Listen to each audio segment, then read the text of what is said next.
A very good evening, everybody. Nice to have you coming to wherever you're tuning in all around the world across YouTube, Twitch, and Facebook Live as well. Welcome to round 2 action on a Friday night for the Gentleman Sim Racing Club in Season 3 of the 2020 iRacing calendar year. Tonight, production cars, stock cars, supercars from the iconic Road America's course in Elkhart Lake, Wisconsin. The virtual world taking center stage on a Friday night as it has done all year long. And joining me tonight for all of the action, well, we've got a special guest in the commentary box taking the place of Paul Nichols for production cars, ladies and gentlemen. We'll get to him in just a moment. Nico Pop will be along shortly as well. Yours truly, Zach Caban, here right through until the end of the night around 11 o'clock Eastern time. And this is, of course, the last Good Friday night of the year for those of you that live in the Sunshine State of Queensland. What a G-up that is. Triple header, as I say. It's the second stop in as many weeks in the United States. Of course, last week, the Mid-Ohio Sports Car course took centre stage. It was, in the production car sense, the Mazda MX-5. It is, again, the global Mazda, again, taking centre stage for production cars tonight. I'm sure we'll change the cars up in the next couple of weeks. We're here, of course, courtesy of the great people at Central Coast Subaru, LJ Hooker Gaindar, Racecraft, Flash Graphics, Oculair, and Simple Sim Computers, also SimShed Broadcasting, the platform in which we're bringing you all the action tonight. Kester Ward, great to have you in the commentary box as a guest for us this evening. You're out there on circuit in this race. You're attempting to do the triple header tonight. You're looking forward to tackling Road America in 3 completely unique cars? Oh, certainly, that gives me an excuse to not win anything because I can just blame it on the cars, which is even better. Well, I was going to say, you probably won't win anyway because most people who commentate and race don't win in the Gentleman Sim Racing Club. Just ask Paul Nichols and Nico Pop. They've gone second and third, but that was a night where they weren't even commentating because we had the delayed broadcast last week. So, of course, Monday night, the GT Series, we headed to Brands Hatch. Wednesday night, it was Okayama. Tonight, it is Elkhart Lake, Wisconsin. We're back to Okayama on Monday night for the GT Series, and we head to the United States to Watkins Glen next Wednesday night for all the action as far as the Hump Day Pilot Series and also the Porsche GT3 Series are concerned. Nico Pop, welcome to you. Good evening. Good evening.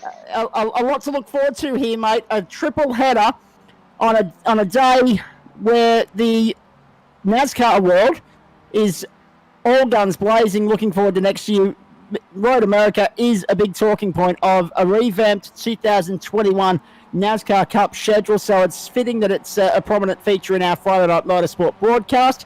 As someone that loves his NASCAR, loves his North American motorsport, this is great to see. Probably the biggest reinvigoration of that stock car championship this in terms of its calendar this century. Yeah, oh look, Bristol Dirt, anyone? No. And 6 road courses. I still believe it's like a 30 race schedule. So 36, yeah, as per usual. So it's still only it's a little bit larger than before, but it's still small compared to the amount of ovals that they have. But hey, look, variety is the spice of life, and it's good to see them giving it a different take on things. This is what a good thing about COVID is. It's we're looking for options.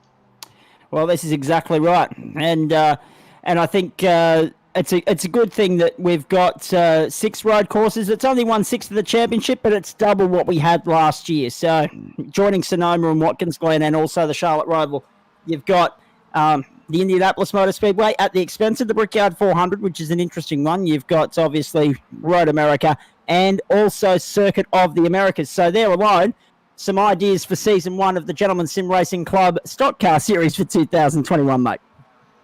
Possibly. Yeah.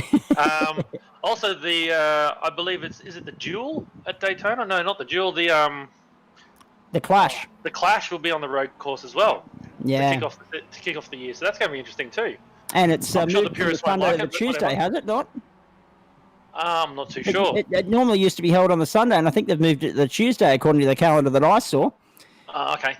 So that'll be interesting too. Now, just recapping.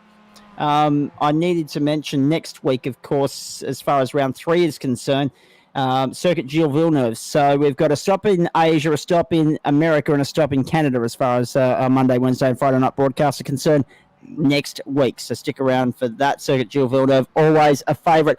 Live score updates of both the NRL and the AFL finals throughout the course of the evening, folks. Finals footy is alive and well. In October, it's strange, but hey, it keeps us going. Have a look at qualifying here. It's a short, sharp 10-minute session. It's already the checkered flag. Here I was thinking it was 15. We had time to have a chat, but no. Of course, revised format for production cars this year. Here's the onboards. Have a look at this. That's fantastic, cool. Is it not? There are the ocular aerial shots, of course. There's our onboards. We'll have plenty of them for you tonight. My race timing has just decided to poop its pants. So let's have a look at the iRacing server itself. 2:30. It's a long lap around here at a Mazda Vertigan. 2:36.64. Brenton Hobson. So too Michael Hammond.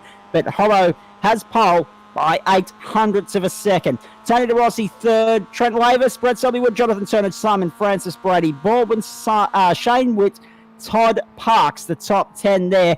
A field of, let's have a look, well, there's 23 in the server. There's 20 that have lodged a qualifying time here. Jackson Rayhana, the one that hasn't lodged either a practice or a qualifying. There's the track. 6.44 kilometres, although our data, their data, and the official Wikipedia track map have 3 different track lengths. So, I mean, can someone get it right for me, please? And that's not a criticism of the broadcast server. That's a criticism of iRacing. A 30-minute race, down from 45 from the previous season, of course. Now, track conditions, you can see them there. And it's a nice day in Elkhart Lake, Wisconsin. We're back on May 15 again, but we're at 8 o'clock in the morning. 25 degrees Celsius, the air temp, track temp 27. Southwesterly winds around 16 kilometres an hour rather, and race will be 30 minutes, which around here will be about 13 laps in these cars, unless we get a safety car, in which you'll be lucky to get 10. 97 kilometres an hour with a pace car limit, 72 kilometres an hour the pit lane speed limit. Incident penalties every 15x and then every 5x after that. Fast repair limit of 1. I tell you what, Nick, the Hobo Hammer show really dominated last week's Mazda MX-5 race. I dare say it'll do the same yet again this week. 100%. Don't ask me for a winner because their surname's going to start with H. I love it. Now, we've got Chris Kisby live race control tonight as well, so we'll get an update from him at the end of the broadcast. Don't worry, stock car race coming up as soon as we're done here, then the supercars. A lot to look forward to on what is a very, very big weekend. In fact, if those of you in Southeast Queensland are interested, you can come out to the Ipswich Kart Club right across the course of the weekend. We have rolling 3-day coverage out there for West Bromwich Radio and West Bromwich Sport of the Queensland Karting Championships. Qualifying held this afternoon. If that's any guide, you're in for a treat if you make your presence known at the Ipswich Kart Club throughout the course of the weekend. My goodness gracious me. 250-odd karters, the Ipswich locals carving it up. It's going to be a very good weekend of entertainment out there. So there's our track map and info, of course. Kester Ward, Nico Pop joining me in the commentary box this evening. Let's do away with that and have a look at the grid here just to remind you of what's coming up. Brenton Hobson, Michael Hammer, Tom Hammond to share the front row. The race will be, as I say, 30 minutes long. Tony DeRossi and Trent Lavis will share the second row of the grid. Jaden Russell and, of course, Brett Selby with the third row. Jonathan Turner and Simon Francis the fourth. Brady Baldwin and Shane Witt the fifth. You'll see it on your screen in just a moment, folks. Adam Lavis up to 11th. Todd Parks alongside him. Kester Ward and Daniel Ackland for the next row. So is that the tactic for you, Kester? I know I know Trent's a little bit too far away, but work with Adam to try and push through the field maybe? Hadn't talked about it, to be honest. I was actually getting my head around the track again and getting around these cars because you hit on it before. They're completely different to drive than the stock cars that I pretty much predominantly drive on here. So yeah. No, me, I'll pick up a couple of seconds a lap during the race like I usually do. So yes, exactly. And that's the thing too, because you've spent a little bit of time out of iRacing, out of the sim. You've come back in the last couple of weeks. It takes a little bit of while to adjust back into it, doesn't it? It does, actually. I'm just finding out with this, it's actually the MX-5, and this is very similar to drive than the BMW that I've been driving in real life. So if I can reprogram my brain, that'll be nice. All right, just hold that graphic there for me, JP, if you can. There's the back of the grid. So Kester Ward, Daniel Ackland, 7th row. Pete Matson, Josh Thomas, 8th row. Ben Collard, Ben Richardson, 9th row. Dylan Gray and Goran Berbick from the 10th row. Then Michael Ladder and Nathan Cullen rounding out the field. Jackson Ray Harner, I'm not sure if we're going to have him in the server. There's no time recorded there. So we'll wait and see. Looking forward to this race. Kester, if you had... Nick's not going to give us a tip. He's just said the winner will have the surname beginning with H. Kester, if you had to put your money on it, would it be Hammer or Hobbo? I'm going to go different and actually say I think Trent might have it somehow. Yeah, righto. All right. I like it. Maybe incident points might come into play. Very quickly, Nick, this is one of your all-time favourites. Road America? Yes, dating back to watching champ cars and Indy cars around here. This place is fantastic, but you don't want to run out of fuel. No, that's exactly right. Getting set for a start on a Friday night. Friday night motorsport for the Gentlemen Sim Racing Club. We're here with thanks to Central Coast Subaru and LJ Hook again. Racecraft, Flash Graphics, Ocular, and Simple Sim Computers as well. SimShed Broadcasting across Twitch and YouTube. Gentlemen Sim Racing Club broadcast page on Facebook. We've got everything covered for you this evening on what is a massive October long weekend. Of course, IndyCar tomorrow morning for those of you early birds from the Brickyard. The third last round of the season. Will Power starting inside the top 4 there. Looking forward to seeing how he goes. Scott Dixon could mathematically clinch the championship this weekend. Set for a start here. Round 2 ready to fire. The Hobbo and Hammer show is green. Off the line, racing. Beautiful start. Ravis bogged it down. But a nice jump from Hammer and Hobbo to the first quarter, and Hammer's got the jump. Hammer's got the line. Nicely done. And Hobbo's been muscled out there as well by Tony DeRossi. The 147's charged through to second around the outside at 1. Nicely done. 30-minute race, about 14 laps at most in these cars. We're right on board with Lavis now, buried down in 5th. And wide goes the car in 4th. He gets through there on the inside. I think that might have been Brett Selby Wood. I think Lavis is actually buried in what was 6th and is now 5th. Now, DeRossi, slipstreaming, going to play a key role here. Hobbo looking down on the inside of DeRossi to go to second at the end of the back straight. Very nicely done. Now, will DeRossi get muscled out there by Jaden Russell? Yes, he might. Russell up on the inside. Lavis will look to go with him. And all of a sudden, DeRossi's heroics at the start have fizzled out quite quickly. We had Brady Baldwin going off the circuit there at the end of the back straight as well. We'll get a replay of that for you. With courtesy of Stone Cold Racing, of course, they're our sponsor of the Supercar Series. Here we go to the end of the back straight. Brady Baldwin. Tom Parks around, he's outside. Baldwin did it on his own. Nick, your early observations, my friend. Well, turn 5 bites again. Such an easy thing to do at the end of that back stretch, but hey, look, it's DeRossi's he's putting some pressure on him, but it's bought Mikey Hammond some time at the front there. So we'll wait to see if Hobson and Jaden Russell make some inroads onto Mikey Hammond. Correct. We will wait and see how it all plays out. Now, good battle there, good battle pack. It's Hammer, it's Hobbo, it's Russell. 1, 2, and 3. Lavis needs to try and clear DeRossi. He'll have a chance in the slipstream down the main straight, I would suspect, if he can get a good run up towards turn 14, which is where they're approaching now. The standing lap time will be somewhere around the 2-minute 40 mark for our leaders as they come up over the rise and across the line. 1 down, 12 or 13 to go at Road America. It's going to be a very... Well, actually, I'll tell you what. It might just be the 12 laps where they're going 2.5 minutes a lap around here. That's poor calculation on my part. Apologies. So it won't even be 13. It'll be 12. Down to turn 1 they come. Have a look at Hobson charging down the inside of Michael Hammond. What a move. Came from way back to get the job done. This is a 5-car fight at the head of the field. You would expect Hammer and Hobbo to draw clear, but it's going to be very difficult for them to do so this evening. Trent Lavis needs to clear DeRossi and Russell without too much delay if he's to go with this pair. And then, of course, you've got the factor of fuel consumption. Will they have to pit? What's going to happen in the back end of this race. Look at the toe that Hammer is getting from Hobbo, and down the inside he goes on the run to 5. So Hammer's going to take the lead back. It's like Formula Ford. This is brilliant. Keeping everybody in contention. Oh boy, wide went Russell there. I think he's been muscled out there behind them off screen. So, and there's trouble with Lavis forcing his way through on the inside to get by De Rossi. So Lavis has gone to 3rd, and Russell's gone through. De Rossi has come back to 5th position. Now we go further back. Here's Todd Parks. Yeah. Doing a bit of lawn mowing. Someone has to. Wouldn't be a Friday night without some whipper-stipping going on. And they make their way around towards the carousel. Kester up 5 already. Well done, Kester. Nicely done. Up into the top 10 already, and with plenty of time to charge forward. Fuel burn, Nick, where are we at? I have no idea. Kester, do you have any intel on that info for us? Fuel burn around here? Yeah, just under 1.5 litres. It's about 1.45 litres a lap. Okay, so... 2.5 litre tank. Oh.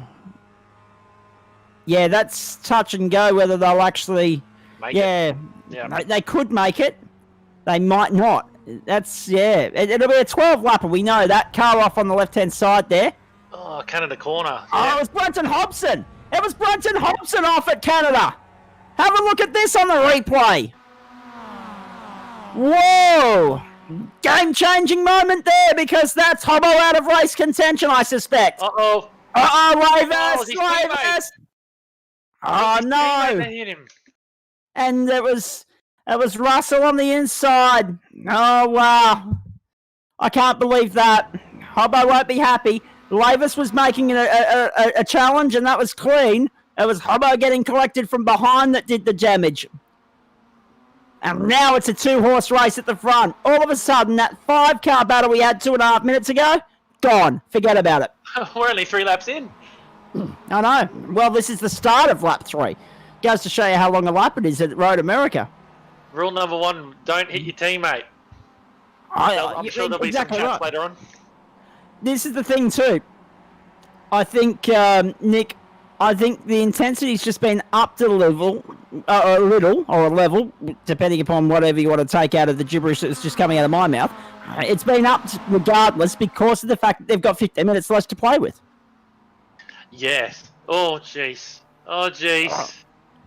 You don't want to be doing that. Wow. Good save.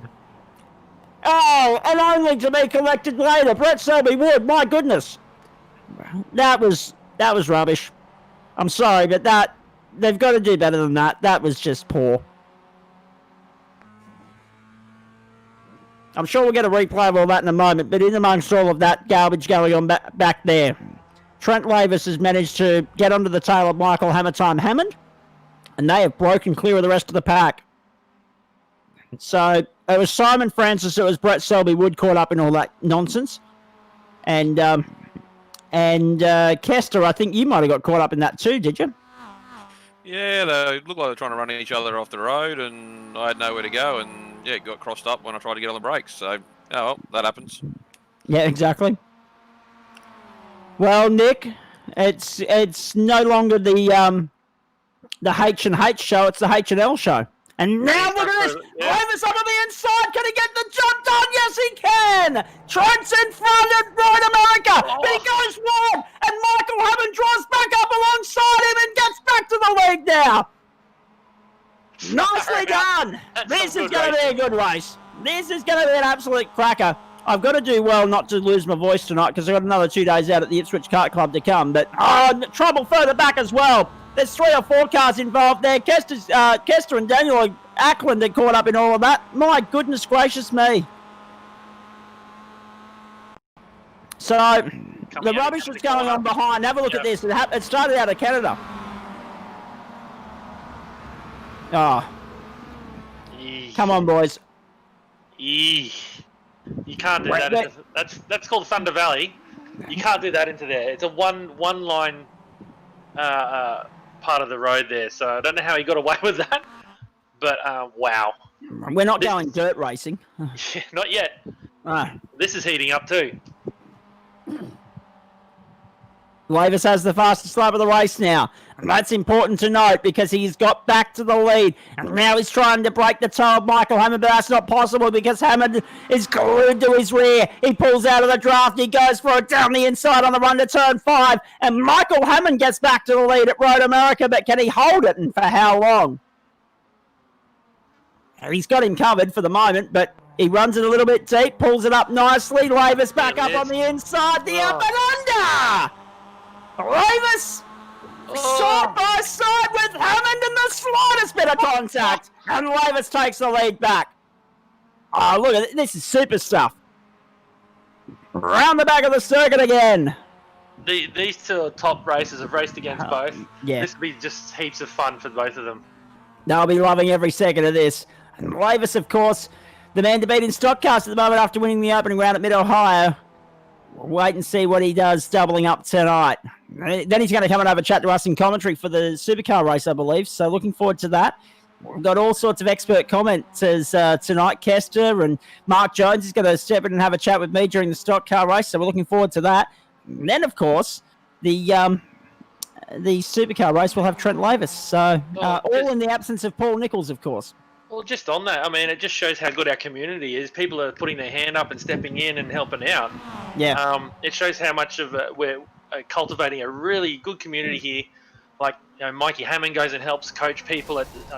Oh, wide goes Lavis. Wide goes Lavis. I think he blew his motor. Sorry? He has. He's blown his motor. Oh, no. Trent Lavis is out at Road America. Oh, can you believe that? Must be one too many. And Kester's gone rallying off screen as well. Just as Trent's blown his motor, it all goes up in flames for the pair of them. Lavis has blown the motor. So now Michael Hammond has just got clear traffic and smooth sailing. That's just evaporated everything that we were excited about this race. I just heard Trent say first isn't third gear, so looks like he selected first instead of third, unfortunately. That'll do it. Every day of the week. Can't believe that. Hey, also, too, I didn't realise I missed making mention of the IndyCar schedule for 2021. That slipped through with everything else that's going on today. They've released their calendar as well, so I'll get to mention that towards the back end of the broadcast as well. So, yeah, when it comes to IndyCar, are you more in favour of road or oval racing, Nick? Always road. Yeah, agreed. But it needs a balance of ovals. I'll a little bit off topic here, but I'll hark back to the late 90s, early noughties. There was almost 50-50 between the two. I believe some of the bigger crashes that we've had recently, and even dating back to Dan Weldon's one, I think that's kind of taken the shine off some of these ovals because the cars are damn fast. So, but hey, I feel it should be 50-50. That's just me. For sure. 17 races, 15 events for the 2021 IndyCar schedule. I'll run through the calendar for you a little bit later on. Now, down the inside, we're watching Shane Witt. And he's in the thick of the battle there with Simon Francis, actually. I do believe. Or have I got that wrong? No, it might be Baldwin. I'll see. No. I got no idea, actually, because I'm just seeing two different screens and trying to make sense of all of it. But anyway, we'll work it out. Daniel Ackland. On-screen display, yeah. Yeah. Worse. So, yeah. Lap 5, 12 and a half minutes gone, 12-lap race. That's all it breaks down to here. Michael Hammer time. Hammond is, of course, there in the lead, and he's got a 5.18 second advantage over Tony De Rossi, who somehow has got through all the carnage that he's been put through tonight to sit second. Then Todd Parks, then Daniel Ackland, then Pete Matson's on our screen at the moment. I want to get to him in just a moment, but Brenton Hobson's got back to fifth. Yeah, looking fifth position. Yeah, Brenton Hobson's got back to fifth in all of that after getting taken out earlier. He's now actually fourth because he's gone up and leapfrogged past Daniel Ackland. The Jaden Russell entry's in behind him in sixth. Have a look at this side by side. That's Adam Lavis and Shane Witt My apologies. So I knew. So I apologise there because I thought the orange car was somebody else. Anyway, it doesn't matter. Up the main straight they come. Across the line, Shane Witt doing a nice job sitting there in 12th position. Adam Lavis alongside him. Can he get the job done on the inside? We'll wait and see as they run to turn 1. Adam Lavis having a nice run. 7th is Josh Thomas. 8th, Ben Collard. 9th, Pete Madsen. 10th is Simon Francis. And then Shane Witt is 11th. Adam Lavis 12th and Brady Baldwin 13th around the outside. Still Lavis, Shane Witt giving him a lot of room there. Really good to see clean driving between this pair, but I think Witt should have enough to hold on the inside. But I'm wrong because Lavis is swept around. So look at this. The battle continues as they head down the back straight. Notable mentions, Todd Parks up 9, Daniel Ackland up 9, Josh Thomas up 9, Ben Collard up 9. Jackson Rehana did take the start. He's up 7 positions. And the biggest drop, other than Trent's retired, is Brett Selby-Wood down 12. I think that was because he got a bit of an escort there at turn 5. That's it. Jonathan Turner's just gone off track as well. Here's a replay of that for you. We're half race distance here. Next time by the line for Michael Hammond. Turn 5 strikes again. Indeed it does. Now, did he get help? Too hot. No, he just did it on his own. Too hot. Oh, they're both too hot. So there you go. All right. Now, observations. How are we going on incident points, Nick? Let's have a look. We got 12 for Hobson and 12 for Kester and 11 for Adam, 10 for Simon Francis, 10 for Josh Thomas. How is Tony DeRossi running a clean race, running 0x? He's doing fantastic. I was about to say notable mention to him. He's come on leaps and bounds in the past couple of weeks. Oh, he's come on leaps and bounds, but he's been involved in 3 or 4 incidents already. He's been very lucky not to get a 1x or a 2x along the way. Like I said, he's come on leaps and bounds, so he knows how to duck, dive, dodge, and duck, I believe. Yeah, exactly. So Jaden Russell sitting there, 100%. He might be the only one in the top 20 getting bonus points tonight. Yeah. Now, bit of a lonely race for him now because he's got 6 seconds to Mike, and I think Todd Parks is slowly closing him down, but is still a bit of a gap there. So, and then Hobson's just banged in a 38, where everybody else is doing 39s and 40s. Old mate Jackson Rehana has moved up to 16th, I see. Yeah, he's up and catching. He's got 4 seconds to Dylan, and Dylan's lapping about 2 seconds, 3 seconds slower than him. So he'll catch up to him. Oh, look at that. Look at his picture. There he goes. Yes. Having a bit of Spanish food there. Just looking like FIGJAM, as they say, the Fig Jam look. Have a look at the setup on him. Just carving it up. Very nicely done. The boys are having a little bit too much fun with their actually that let's be perfectly honest, that's not his iRacing photo, that's his Bumble profile. You can ask him. I'll seek some clarification on that, but I reckon that's his hang on ladies, I'm single look. What's going on here? Very nicely done. Shot. Yeah, nice on boards here as well. Adam Lavis off the circuit down the road as well. Down at turn 5. So right again. See, I think talking point of tonight, turn 5.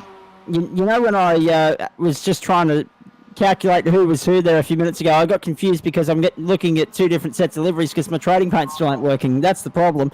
And there's Adam Lavis, a big off-track excursion, scrapes the wall, gets back on the black stuff, loses a couple of spots along the way. If you look at that entry into turn 5 there, he braked probably about 10 metres too late, and he had about 10 kilometres an hour. Yeah. He had 10 kilometres an hour on the guys in front, and he just flew past them. Here we are on board with Brenton Hobson. Indeed. Now, I'm not following the live comments on Facebook, but I'm about to be, so I'll see who's saying what at the moment. As far as our broadcast is concerned, good to have everyone on board tonight. The The handful of you that are tuning in via Facebook, of course, we're streaming across Twitch and YouTube as well, so it's great to have you with us. Here he is. Oh no, this is Todd Parks. My apologies. He's right behind Hobson. Scott Baker, love the MX-5 racing. Adamson John, a bit late for this one. Removalist tyre all day, so removalist here all day, I should say. So he's obviously on the move. Chris Stark commenting that Jackson is coming through from the rear. We knew that already. We're on top of that. But that's the thing. As good as Jackson is a steerer, Nick, half an hour around Road America when you give Michael Hammond a 10-second head start, you're not going to catch him. No. I think he's just doing it for the laugh. It's good. It's actually good practice around here too. But the cars in front of him, he's way faster. It's just such a long lap. It's going to take ages to catch him. Just quickly on the guys on the screen, this team has so many. Like I said the other night, this team has so many drivers that Hobson here's got 2 teammates right behind him now too. So back where they essentially were before all hell broke loose. Yeah. I think it's a different teammate though, but yeah, there's just all these teammates are right behind him, so you can see 3 cars there in shot. Yeah, so you got Hobbo, Parks, and then Russell. So you're right, Russell and Parks around the other way earlier, and it was Russell that ran into the side of Hobbo. So there'll be some X points being handed out there, and probably some penalties from our stewards as well. So we'll wait and see how all that plays out. Here we go. A few racing incidents as well, obviously. That's Road America for you. Shane, I was a little bit surprised because normally I'm used to seeing orange and white and thinking Grant Gill for some reason. Yes. Where is he? Is he in here tonight? He's not in here tonight. I don't think so, no. Must be having the night off or maybe preparing for V8s. He's usually a lot of white with a bit of gold. Yes. The other way around. Yeah, it's the other way. Yeah, correct. Wow, what a race.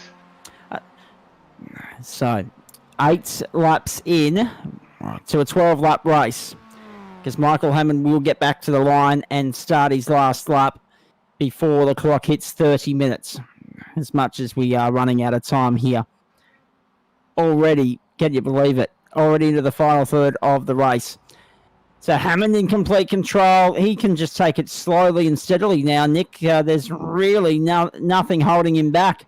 No one challenging him. Tony De Rossi, the story of the night. He's 8 seconds clear of Brenton Hobson. That might be enough to seal second over the next 4 laps. But then again, you just never know with Hobbo what he's got left in the tank. Todd Parks, Jaden Russell. No real battle packs to mention apart from, if we look further down the order, it's Shane Wick giving Pete Matson a hurry up, and they're trying to not lose Ben Collard, but they're losing out on all of that at the moment. He's pulled 1.5 seconds clear, I should say. Yeah, Jackson again on screen now. There he is. Look at the setup on him, brilliant. Hobson is lapping in the 38s at the moment. Hammond's lapping in the 39s, and De Rossi's in the 40s. So Hobson's taken just on 1.5 to 2 seconds out of De Rossi. So I think we're going to keep an eye on that towards the end of the race. It could change the podium here. Whew. Great racing. Michael Hammertime Hammond, the race leader by 7.2 seconds. Another comment here from Chris Stark. Been a bit extreme. I don't know if he's talking about the racing or the incidents. It could be both. But it has been a little bit interesting tonight. And, of course, he's tuning in, getting ready to enjoy all the action right throughout the course of the evening. We've got another 3 hours of this for you, ladies and gentlemen. We're here till 11 o'clock. For those of us that are committed to the real world thing this weekend, we won't be going past 11 o'clock. We've got sleep to be had, or otherwise it's going to be a very weary-eyed ZW Cabin in the chair on Monday night for the GT3 Intro to Wings race. And with the Intro to Wings race, we're just hoping for it to be a little bit less incident-packed than what it was last Monday night. Now, have a look at this. That's Pete. No, Pete Matson's been cleaned up. Oh, he's been absolutely cleaned up there. I didn't see who got into the side of him, but poor old Pete Matson's just been kissed goodbye. Simon Francis it was. My goodness, Shane Wood up on the inside. Turn the corner. Bang. Simon Francis running out of brakes, I'm going to say. I could say another word, but no, he's run out of brakes. On the run down to turn 5 there, if that does happen and the guy is on the inside there, you can actually go to the outside and there's a bit of extension tarmac there that you can use to actually miss the car in front. So That's really unfortunate for Pete because he was having a good race there. Yeah, got to feel for Pete in that circumstance. No sympathy for this bloke, though, or from this bloke, actually. Have a look at him. He's just pulled clear. He's gone 7.2 seconds up the road. Brenton Hobson 6 seconds behind Tony De Rossi, so he's closed 2 of those. Whether he can get close enough to have a crack on the last lap, we'll follow that with interest for you. Up onto the lane, straight another lap in the books. Live timing available as well. The link is in our broadcast feed on Facebook. So head there. And Twitch. Head amongst all of that. Exactly. Yep. So you can follow along at home with where your favourite drivers are positioned on the racetrack. Brenton Hobson was the man that was in formidable form in qualifying, but Michael Hammond's had the race pretty much all his own way since the middle of lap 2 when all hell broke loose for Brenton Hobson. Now, it's hammer time from De Rossi, from Hobson, Parks, Russell and Ackland, the top 6. Here's Tony De Rossi up a spot. What's he just lapped in? He's just done a 39. Hobson's done a 30. Oh, sorry, a 38. So he's only closed half a second there, Nick, which isn't going to be enough for him. So it's De Rossi's second place unless he does something silly. Or unless he gets collected by an innocent a back marker or an innocent bystander or whatever the case may be. There are so many variables around this circuit. As you've seen already tonight, 6.5 kilometres, a long way around. A lot can happen in that time.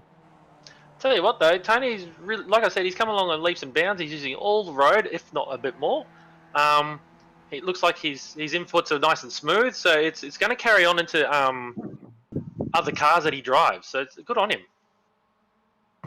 Ben Collard up for 10 sure. spots. Jackson Rayhana up 12 spots. Here's Ben now. Oh, wide goes Collard. Wide goes the width entry in behind him. The ocular aerial shot showing and telling the story. We've got drone and aerial. So we've got drone and Skycam tonight for you, ladies and gentlemen. So do keep an eye out on all of that. Have a look at that. The drone doing its work at Road America. Thank you. It's incredibly clever what our production crew can do, but also the software that they're working with, what iRacing allows them to do. That's so right. There is Ben Collard doing its thing. The aerial shots provided by Oculair, obviously because they're in the air anyway, and our onboard shots provided by Simple Sim Computers as well. There's some new onboard shots as well. And of course our replays from Stone Cold Racing too. So a lot of people getting involved with the Gentleman Sim Racing Club, and we appreciate everyone's support, especially the members. 321 paid financial members at the moment, which means the club is booming. Yeah, it's going well. Here we go. We got Goran coming on replay. Let me get 5 bites again. Here we go. Spin it. Yeah, turn 5 bites. Bang. There we go. And boom. Right. We are in the closing stages. Let's have a look at what's happening here on circuit now. Or actually, no, I think we're going to get another replay here. So Michael Hammer time. Hammond is the race leader. There we go. Tony De Rossi sitting second. We are on lap 11 of, it's going to be 12. We're not going to get any further than that. That's the problem with these longer circuits, Nick. These Mazda MX-5s, you know that it's a big thing for them to get an extra lap because they just don't have the speed. Whereas a lot of the other circuits we go to that are nice and short, it's touch and go often what the lap count's going to be. But in this particular instance, we know it's going to be 12. 3 wide on the Ronda one. Pete Batson on the inside. And then, of course, Jackson Rayhana's in the thick of that as well. Around the outside is John O'Turner. Oh, Selby Wood, I should say. You're right. So it's so it's Turner, Matson, and Selby Wood. Rayhana's actually cleared these blokes. He's 5 seconds up the road. That was a misread on my part. But he's still on the 11th, is Jackson Rayhana. His next target is Adam Lavis. I don't know if he's going to have time to catch. Right, watch this battle. Turner, Matson, Brett Selby Wood down the back straight to turn 5. You're right on board. You've got the 154 right in your shot. Now, take the turn 5 camera shot there, and we go up the inside. The 154. Jonathan Turner on the inside of the entry there. Oh, we got a little taily on the exit, and straight back up on the inside comes Pete Matson. Brett Selby-Wood breaking clear of this mob. It's some fantastic racing, this stuff. Like I always say, yes, they're broken up into their little groups, but everybody's having a great battle. You got somebody to race no matter where you are. And that's what you want. I mean, if you've got somebody to race wherever you are in the field, that means the numbers are good. That's it. Just quickly, Tony De Rossi did a 2-minute 40 that last lap, but Hobson took exactly 2 seconds out of him. So, there you go. It's getting spicy. It certainly is. And this is the last lap next time by for Michael Hammond. When he crosses the line, he'll be on the last lap. We are not quite out of time. We are going to get to lap 12. There is Michael Hammond, 7 seconds clear of De Rossi. Hammond is 10 seconds clear of Brenton Hobson. Hammond is going to get square after Brenton Hobson took first blood last week. He might even take the championship lead as well, Nick, because in the greater scheme of things, Hammer finished second last week, and Hobbo is going to finish third this week unless he can get to Tony De Rossi. It's 1.8 the margin. We'll watch that with interest throughout the course of the lap. I felt sorry for Kester Ward. There's just not been too much time to have a chat to him this evening. Let's update you, though. He's sitting down in 7th. It hasn't been a great run for Kester. He's got caught up with a couple of other people's incidents and had nowhere to go. But we'll check in with him, I should say, after this race. Brenton Hobson doing what he does best.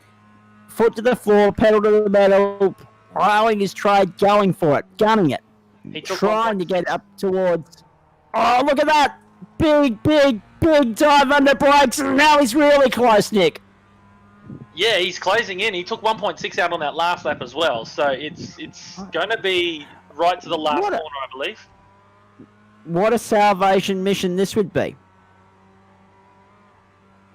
If he could get the job done. We'll wait and see. De Rossi will send him there and he'll feel the pressure right now. Go. Oh, I was just going to say, Mikey's been taking it easy at the front there. He's just kind of leveled out with his lap times, but De Rossi, I think, will be looking in his mirrors pretty heavily right now, which is probably the worst thing to do. So he's just got to focus forward, get through the carousel here, through the kink, through Canada Corner, through Thunder Valley, and hopefully across the line. Yeah, well, the slipstream up onto the main straight's going to be the thing that might help Hobbo here. Watch them now. He's closing. It's 2-3 car lengths at most. De Rossi and Hobson, we ride from above the top of the Mazda MX-5 now. Canada Corner. Run through. To Canada Corner we go. And this is the chance for Brenton Hobson. De Rossi doing the defensive job. But I think Hobbo's going to be able to go up around the outside of Canada. What about that from Brenton Hobson? Side by side, a little bit too wide. But he used the runoff area to his advantage to sneak up on the inside for 13. And a little bit of a touch between the two. What about this? De Rossi on the inside playing the defensive game better than anybody we've seen so far tonight. Main straight upon us. Hobbo gets the run out of there. But does he have the legs in the uphill run in the slipstream across the line? Hammond's got one job done, and I think De Rossi's going to do enough to get second. They cross the line, they hit it. De Rossi gets third. No! It's a photo finish. De Rossi did get it 6,000th of a second. Can you believe that? And that was almost a perfect rescue mission from Hobbo. 6,000th of a second short. Wow. And a race that had a lot of momentum in the opening 5 minutes, Nick. And then we lost all that steam when the top 5 blew up in front of each other. We ended with fireworks with De Rossi and Hobbo, and what a finish it was. Mikey's done really well to take that one out. But as I see it, the incident, that last touch put Hobson over. So I don't know if he's going to get a post-race penalty from iRacing, not us. Oh, righto. We'll wait and see. We'll see what happens there. And that could really get him behind Todd Parks also. The We're just waiting for the last couple of cars to come through. Kester Ward's coming up onto the main straight now to take 16th. Our mate Jackson Rayhana got past Adam Lavis on the last lap. Rayhana got 10th. Very nicely done. What an incredibly enjoyable and entertaining race that was for half an hour on a Friday night. Magnificent. Kester, before we have a look at the results, your final thoughts? Probably not the result you wanted, mate, but how was it to spend half an hour racing one of the best tracks in the US? It's fun. It's actually, these things are a lot of fun around here. I'm The glad. issue is people not really having patience, but you get that. And Nick, that comes back to, Kester makes a very good point, but that comes back to now, the fact that these races are half an hour, and it was a 12-lap race. If it was 45, you'd have a bit more patience, but these guys have got the elbows out right from the start now. Yeah, see, I tend to think, you might only get 12 laps, but you give at least 3 to 4 passing opportunities at this circuit. Plus you got the draft and the toe, so you can pass on the straight. Sorry, continue. Brenton Hobson has been relegated to 9th with a post-race penalty from iRacing, not us, iRacing. That is 35 seconds, if you don't mind. And that's a game changer in this result. Hammer from De Rossi Parks, Russell Ackland, Collard with Baldwin, then Hobson and Rayhana the top 10. In fact, Hobbo only had 0.2 of a second up his sleeve, or otherwise he would have been behind Jackson as well. Adam Lavis, Brett Selby Wood, Jonathan Turner, Pete Matson, Josh Thomas, Kester Ward, Simon Francis, Ben Gorham, Burbick, Ben Richardson, and Dylan Gray. We didn't get too much of a chance to give those guys some publicity tonight because all the action was at the pointy end. Michael Latta, Trent Davis, and Nathan Cullen. That last incident actually put Brenton over the 15 incident limit. That'll do it every time. And he can thank his teammate for that. Oh, yeah. Well, that's the thing. I mean, yeah. Yes, that last incident, but I mean, you shouldn't have been in that position in the first place. And then, unfortunately, the teammates clashing, that gives you usually 2 incidents, maybe even 4, depending. So, what a fight back, though. Speaking of fights, the Lions have got one at the Gabba. It's 4-1 playing 3-1 at the moment. Richmond over the Lions in the first quarter, about 1:23 of play still to come. We're gearing up to go stock car racing here on SimShed Broadcasting on a Friday night at the Gentleman Sim Racing Club. Thanks to Nick, and good luck in your race tonight, mate. Thank you. We appreciate that. Chris Kisby's standing by in the broadcast green room for us. We might just bring him in at the moment as we light up the second server here. Chris Kisby, your thoughts from race control of what was an interesting couple of hours at the office for the production car boys, from practice into qualifying, and then half an hour of all hell breaking loose. Yeah, it was. Good evening, Jack. And, hello, mate. Good to see that you made it. Yes. Look, touch and go, but we got there. Yeah, as I said to the boys, it was great racing. There was probably half a dozen incidences that I had to look at through the race. Most of them were addressed on track. A couple of drive-throughs, but there's a few that I have to look at with the other stewards post-race, and we'll look at to see whether penalties apply on those. But from my point of view, was really great racing. Something to note was, I think it was, I can't remember the names of them now. There was 4 cars together going round 3 wide, and that was amazing. So, no, all good from my side, mate. I meant it happens, forgetting things, but yeah, the 4 wide stuff happens too. There's always someone that wants to force the issue that shouldn't. But, I mean, Brenton Hobson copping that 35-second penalty because he went over the 15X on that last incident. That little rub with Tony De Rossi was enough to send him over, and that's catapulted him back to 9th in the results. That's a game changer. That is a game changer. Unfortunately, I've got no control over that one. So, no. But I tell you what, I'm glad I didn't have to do it. Well, that's exactly right. What an awesome drive from Tony De Rossi, though. Oh, yes, yeah. Mikey out the front there, and it was good to see him going up the top there, Tony. We watched him last season, and this season I think we've seen him increase his capabilities come through. And it was great racing all the way through. Quarter time at the Gabba, and I tell you what, Richmond and Brisbane, it's a contest. and a half. 4-1-25 plays 3-1-19. I'll give you an NRL update on the other side of this short break. Thank you, Chris Kisby. Appreciate that. Go Brisbane. We'll catch up with you a little bit later on for sure. Hey, Kester Ward, your final thoughts before we take a very quick break here? No, that was fun. Shame to see Trent blow up in the thing, yeah, but at least exactly. it was in the virtual world, not the real world. Well, 100%. This is the thing. We appreciate the real world racing, but sim racing is so much cheaper for so many reasons, and you don't have bruised and battered ribs and everything else when you end up in the wall like you did at one point tonight. You had an interesting night. Yeah, certainly. It's just one of those things. I mean, like I had Hobbo behind me. He was coming up at a great rate of speed, so I just let him pass. There's no point fighting and using up my gear, and then I just got hit from behind. And the few guys were like that. They were just going for gaps that weren't quite there. They could have waited a little bit, but I guess that's what it is. That is exactly what it is, unfortunately. But there's nothing we can do about that in this instance. Let's take a quick break here on that note, folks. Of course, we're gearing up for stock car racing from Ride America. We're going to get underway with the race very, very shortly here. 8:25, I think, or are they already underway? No. Qualifying is on at the moment. We've got about 4.5 minutes left of qualifying. JP's beat me into the server. We are going to take the slightest breaks here. I'm going to top up the drink can. And we'll come back with a look at the stock cars for you in just a moment. And apologies, I didn't run through the production car standings at the top of the broadcast. We just didn't have time to get there. But, of course, after one round, there's not really too much to tell other than Brenton was on top because he led the championship because he won the race last week. So at this time, it'll be probably Michael Hammond leading after 2 rounds. And in the stock cars, Trent Lavis, the man to beat there. We'll take the quickest of breaks from commentary and be back with you in about a minute and a half.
Good to have you company wherever you're tuning in all around the world, be it on Facebook, Twitch, or YouTube. Gentlemen Sim Racing Club action for you on a Friday night motorsport. How good it is to be back with you on a Friday night here. The first Friday night of October. There are 5 Fridays to look forward to in October this year.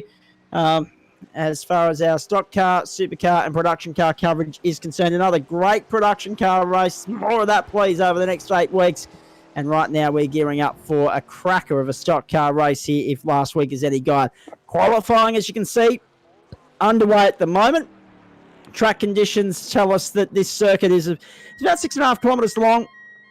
It's 4:28 in the afternoon with the sim time set to May 15. So just the other side, they're in the spring of America, similar to us. We're in the spring at the moment, so that's very nice to see. Partly cloudy, 20 degrees the ambient, 31 on track.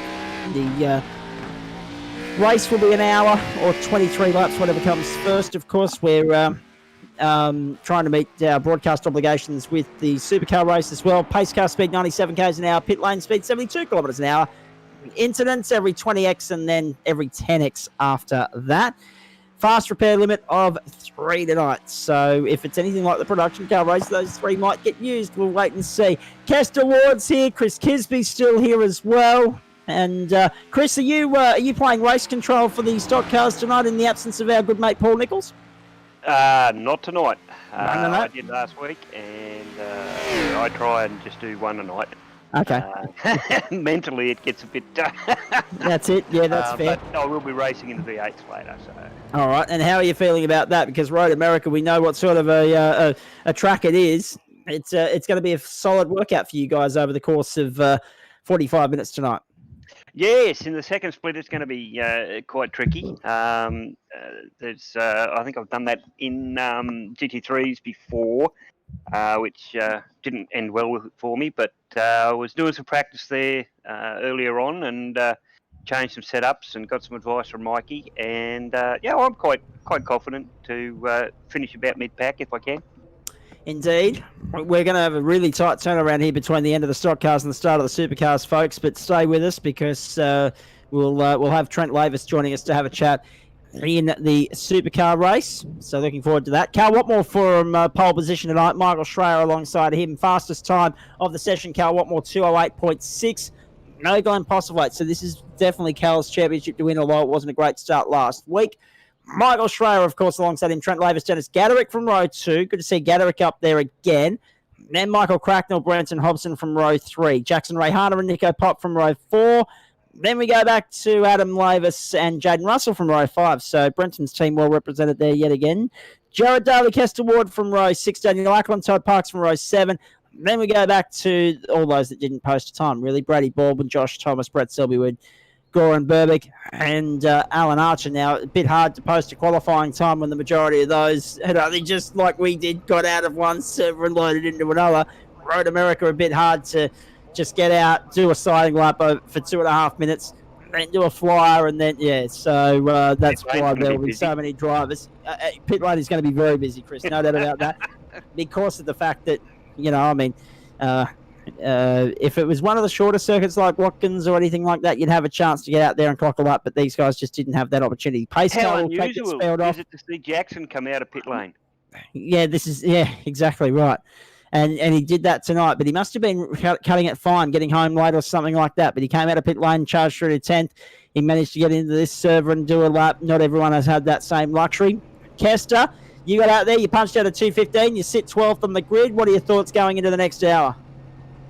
That was just literally a roll round lap to make sure I wasn't starting from pit lane because, believe it or not, these have a little bit more power than the MX ones, just a little bit. 3 cars waiting there at the end of pit lane, 4 actually waiting at the end of pit lane, so we'll wait and see how those guys fare in about a lap's time. Pace car leading, or the pace truck leading the field away here. I mentioned a moment ago that I was going to mention the IndyCar, or earlier in the call I should say that I was going to mention the IndyCar schedule.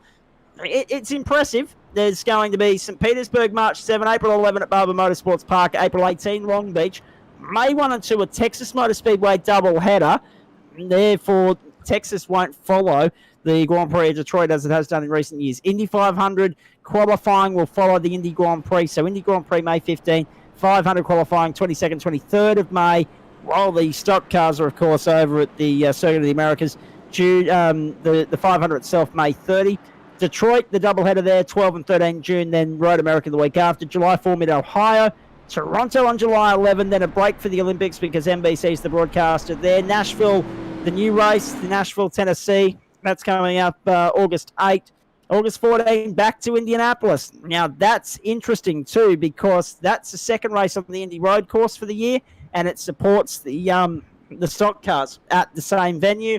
Then they go to Gateway, August 21, September 12, and September 19 will be Portland and Laguna Seca. That's where the season rounds out. Special welcome to Mark Jones, my usual co-commentator and colleague and friend at Queensland Raceway. we're calling the Queensland Karting Championship together this week again, and Jones is going to jump in and lend a hand with the stock car race tonight. When you think stock cars, you don't automatically think Road America, but you've got an iconic American series, you've got an iconic American track. It's a good hour ahead, Jonesy. Yeah, definitely looking forward to one of the better race tracks of the more conventional non-oval style in the United States. And yes, as you say, definitely a venue with more than a little bit of history. It's been a regular for IndyCar racing for decades and decades, and it was always a favourite stopover for Can-Am all the way up on the Canadian border in northern Wisconsin. Indeed.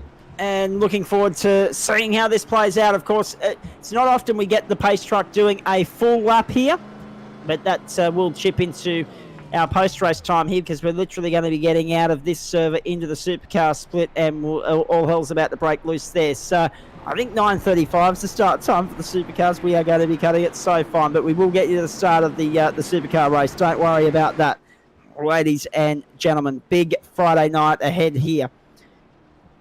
Well, actually, I stand corrected. It's 8:30 now.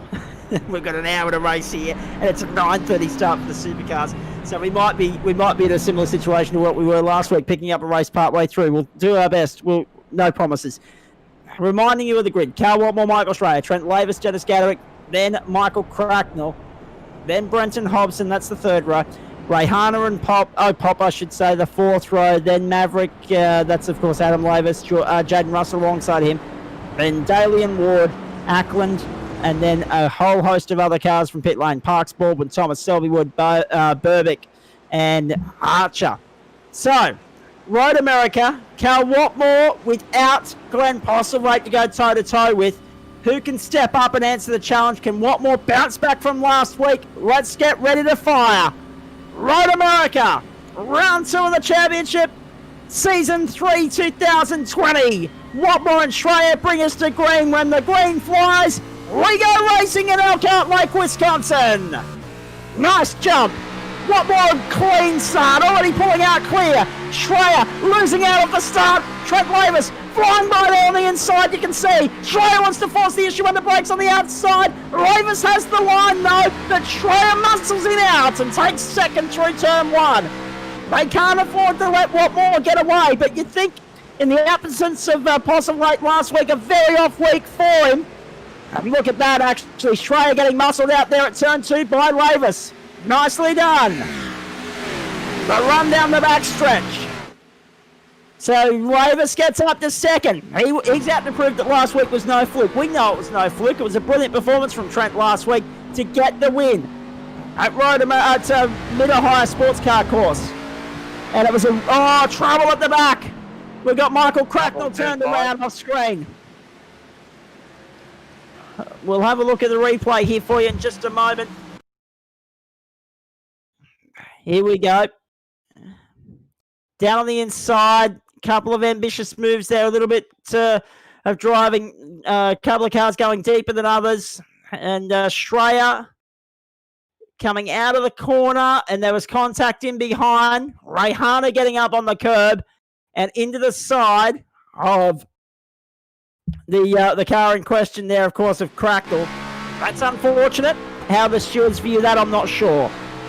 Trent Lavis, we're right on board with him. As I said, looking to prove that last week was no fluke. We know it wasn't. He's been versatile all year. He's won in GTs, he's won in Indy cars, now he's won in stock cars. Watmore started from the pit lane, and the trouble just continued from there because he got caught in all the nonsense coming through the traffic. So he's out to restore order this week and just say, hey, look, Glenn's not here.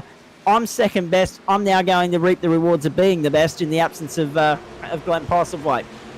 Up onto the main straight. 1 lap in the books. We have 22 to go at Road America. And we have a competition caution in this race as well. It'll be somewhere between lap 6 and 13. Because we don't have it in the first 5 laps and we don't have it in the last 10 laps. So it'll be somewhere between lap 6 and 13. Dennis Gaderick has made a nice start as well. We're riding with Jaden Russell here now. Clean start for Watmore, but Trent Lavis is going with him, Jonesy. The advantage, only 0.4 of a second. We're watching Jaden Russell on screen here now, trying to force the issue and go with our mate Kester Ward. So the two of them are about to be going toe-to-toe for position number... what have we got here? 6, 7, and 8, because Adam Lavis is just up the road there.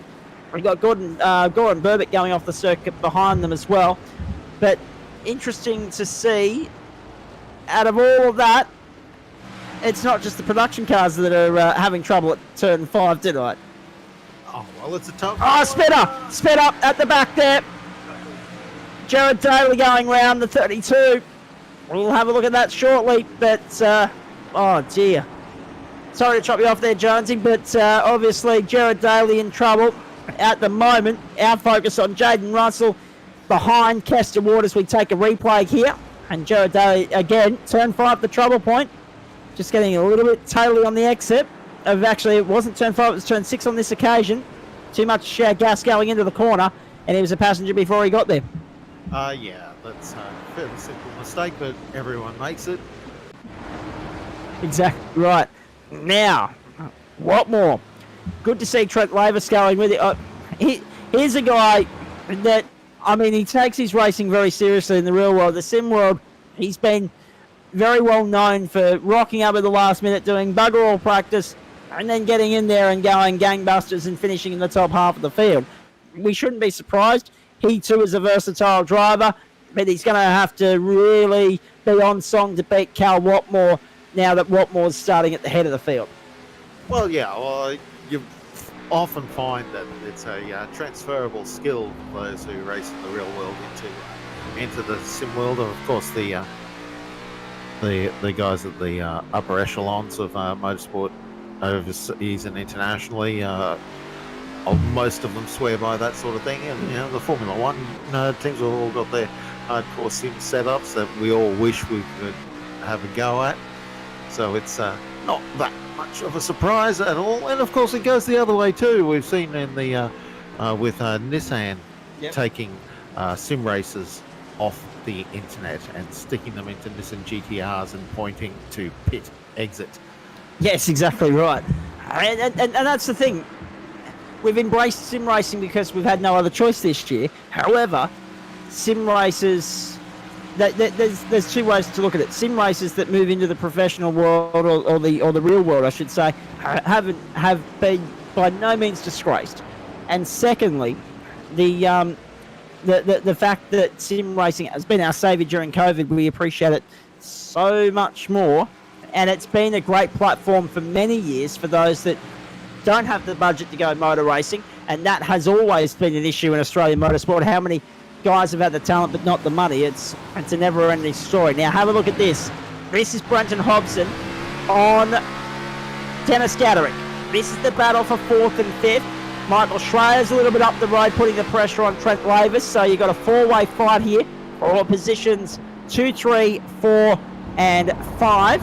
A little bit of a gap between 3rd and 4th, but they're going along A-OK at this stage. Again, Cal Watmore's the difficult one to try and catch at this point in time. He's setting the standard. 209. Yes, Chris? 209. So Yep, 209.8. no real surprise there, actually. Out by 1.1 seconds over Trent Lavis. That margin's about to extend as they cross the line at the end of lap number 3 here. And Brett Selby Woods had an off-track excursion as well, and we're about to see that on replay. And so 1.5 seconds the advantage, Watmore to Lavis.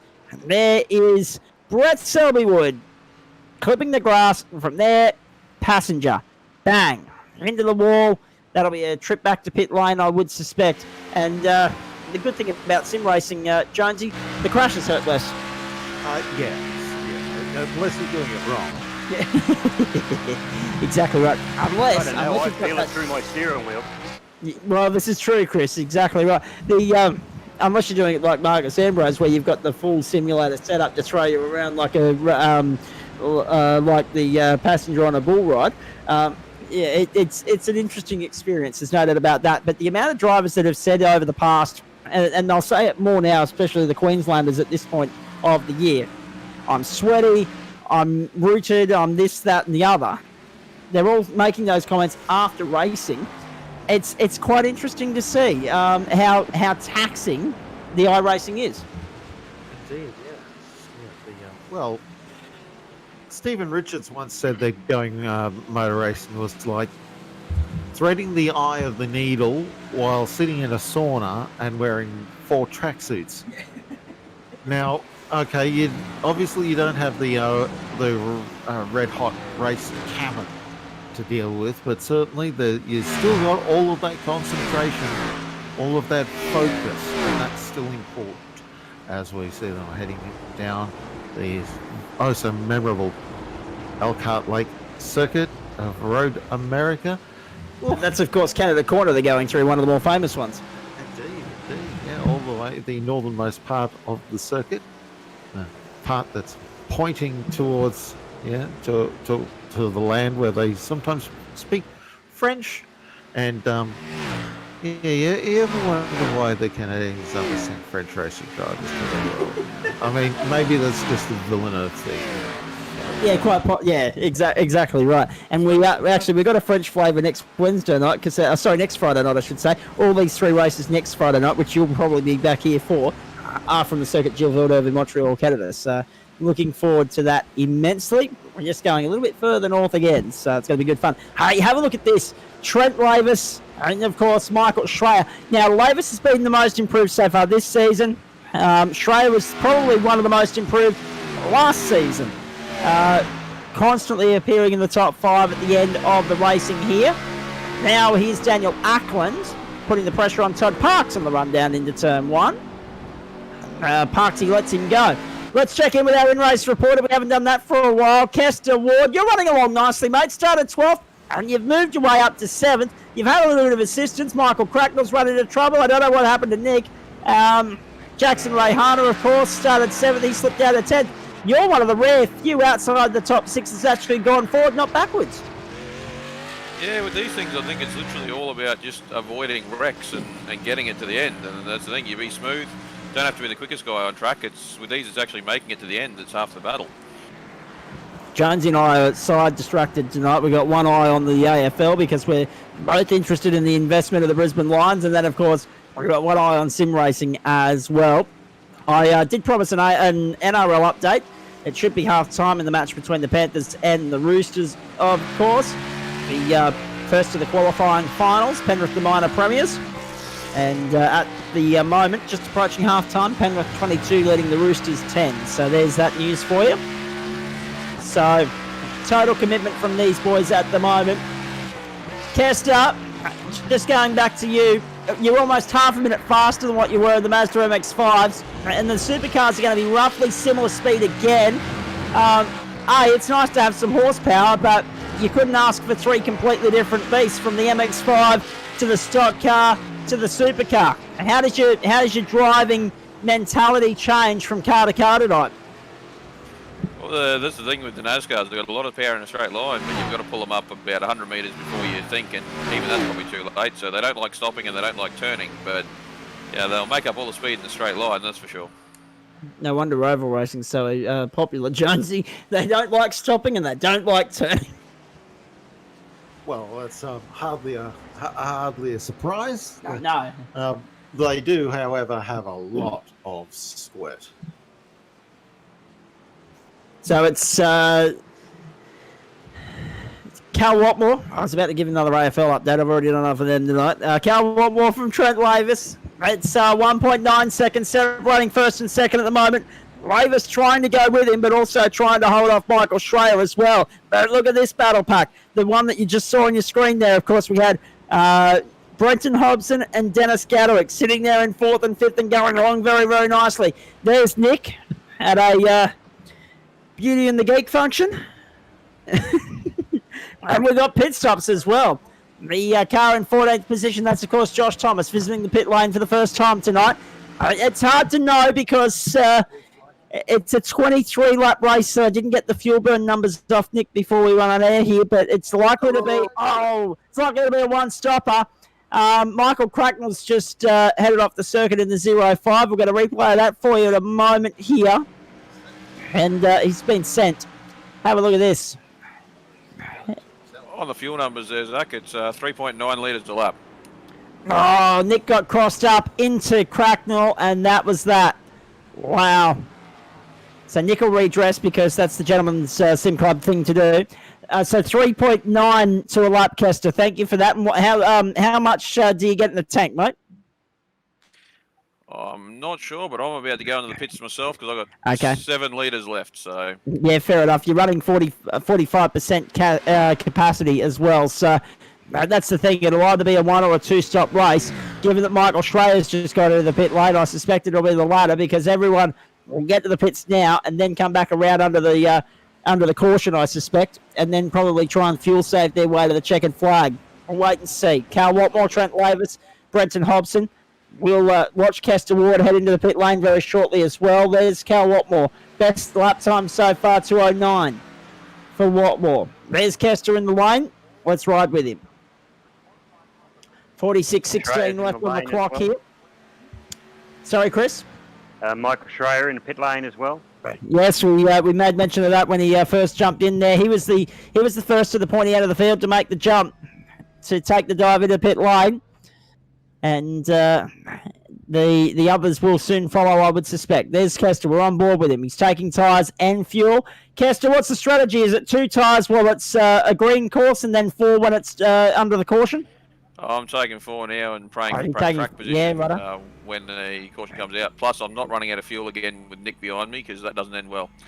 No, yes, that is very true. We've seen too many people run out of fuel on the last lap of races in these last few outings for the Gentleman Sim Racing Club. So we're 45.5 minutes away from our finish here.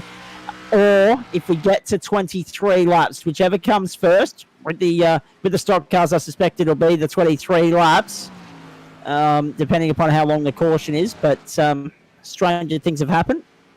And the only thing I will say there is we'll have to be diving straight out of the stock cars. There won't be any time to exchange pleasantries here. We'll get our winners in to chat to us during the supercar race if we have to. And because it'll be Cal Watmore and he won't be racing the supercar, so we'll be able to have a chat with... Okay, I'm saying Cal Watmore, but I'm saying it very, very early. If it is Cal Watmore, even if it's Trent, yes, even if it's Trent Lavis, he's not running in the supercars either. But the rest of the field, Hobbo will have a run in the supercars. Schreier will have a run in the supercars. Kester will have a run in the supercars. Trent Lavis into the pit lane now, ladies and gentlemen. So there's a few guys that'll be doubling up and hoping to get straight into the supercar split as soon as this race is done, and they'll be very disappointed if they can't. I can tell you. Now, we got Trent Lavis in the lane. We got Adam Lavis in the lane. So the 2 Lavis boys on the same or very similar strategy here. Lines take the lead at the Gabba 32-31. So Gaderick and Hobbo and Lavis. And it's a very, very busy pit lane right here, right now. Cal Watmore continuing on as the man to beat here at Road America. Friday, 2nd of October, 2020. Good to have you with us. Gentleman Sim Racing Club. Friday Night Motorsport. First one of the month. Last one before the Queenslanders will be starting their Friday Night Motorsport experience earlier. With, of course, reminder, our broadcasts, if you are Queensland-based, start an hour earlier next week. Because, like most things, the Gentleman Sim Racing Club moves with Sydney and Melbourne. So it'll be a 7:30 Eastern Daylight Time start Monday, Wednesday, Friday. But that's 6:30 up here in Queensland. I just wanted to get that in before we forgot. And we're looking forward to going racing next week, as per usual. Okayama Monday night. Intro to Wings GT Series. Wednesday night. It escapes me. Watkins Glen. And then Circuit Gilles Villeneuve, Montreal, Canada on Friday night.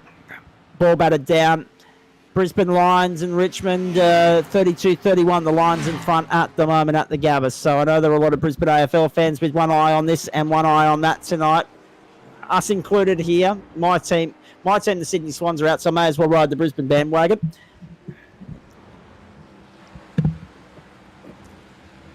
I may live in Tassie, but I was a Brisbane boy for a long time. So you've got one eye on the AFL as well? Yeah. Good boy. That's the way to do it. Now, just having a look here. Cal Watmore into the lane first and First pit stop for the race leader, and probably the last before the caution will come out, because that caution will fly sometime between lap lap 6 and 13. It hasn't flown yet, and we're on lap 8. It'll be lap 9 as Watmore crosses the line. Exciting times here, Road America. Big weekend of motorsport, of course, not least in the real world, but also the sim world as well. The Gentleman Sim Racing Club going gangbusters at the moment. 321 paid financial members here, and they're loving every minute of their time racing with us. And we hope those of you that are tuning in for a broadcast are enjoying it as well. Jackson's letting Nico Pop know he's there. Exactly right, as Jackson does, putting the pressure on, applying the blowtorch.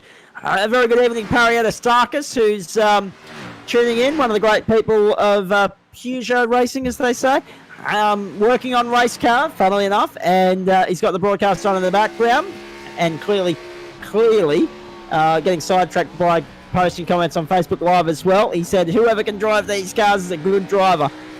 Fast, that is. Whoever can drive them fast is a good driver. Now, there's Jackson Rayhana with his sunnies on, just looking, quite happy with himself. I can't wait to ask him what the caper is there, Chris Kisby, at the end of this race. I mean, he looks like he's sending in one of those compulsory photos that go in for a male modelling application. Have a look at him. Strutting his stuff. Now we're on board the Trent Lavis. There's the proper race face of Trent Lavis.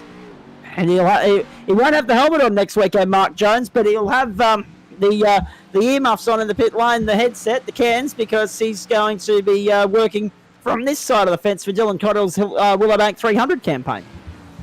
Oh, that's fascinating. I'm looking forward to catching up, as we just have a bit of an incident on screen here. I'm getting the feeling this might be Kester Ward rotating the pink and white.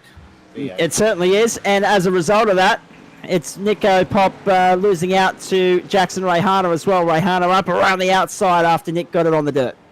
Yeah, I got my cars slightly mixed up there. Yeah, there was a couple of cars off the track all at once. As the field sorts itself out, and we move back to this battle for second position of Schreier, Lavis, and Hobson, all There it is. together on the track. Caution, caution, caution. Safety car is out. It's Michael Hammond in race control tonight, so he will be cracking the whip. And he's throwing the caution. We have 14 laps to go at Road America, and we have our first and only caution of the night. Reminder, it had to fall between lap 5 and 13 to meet in with series regulations.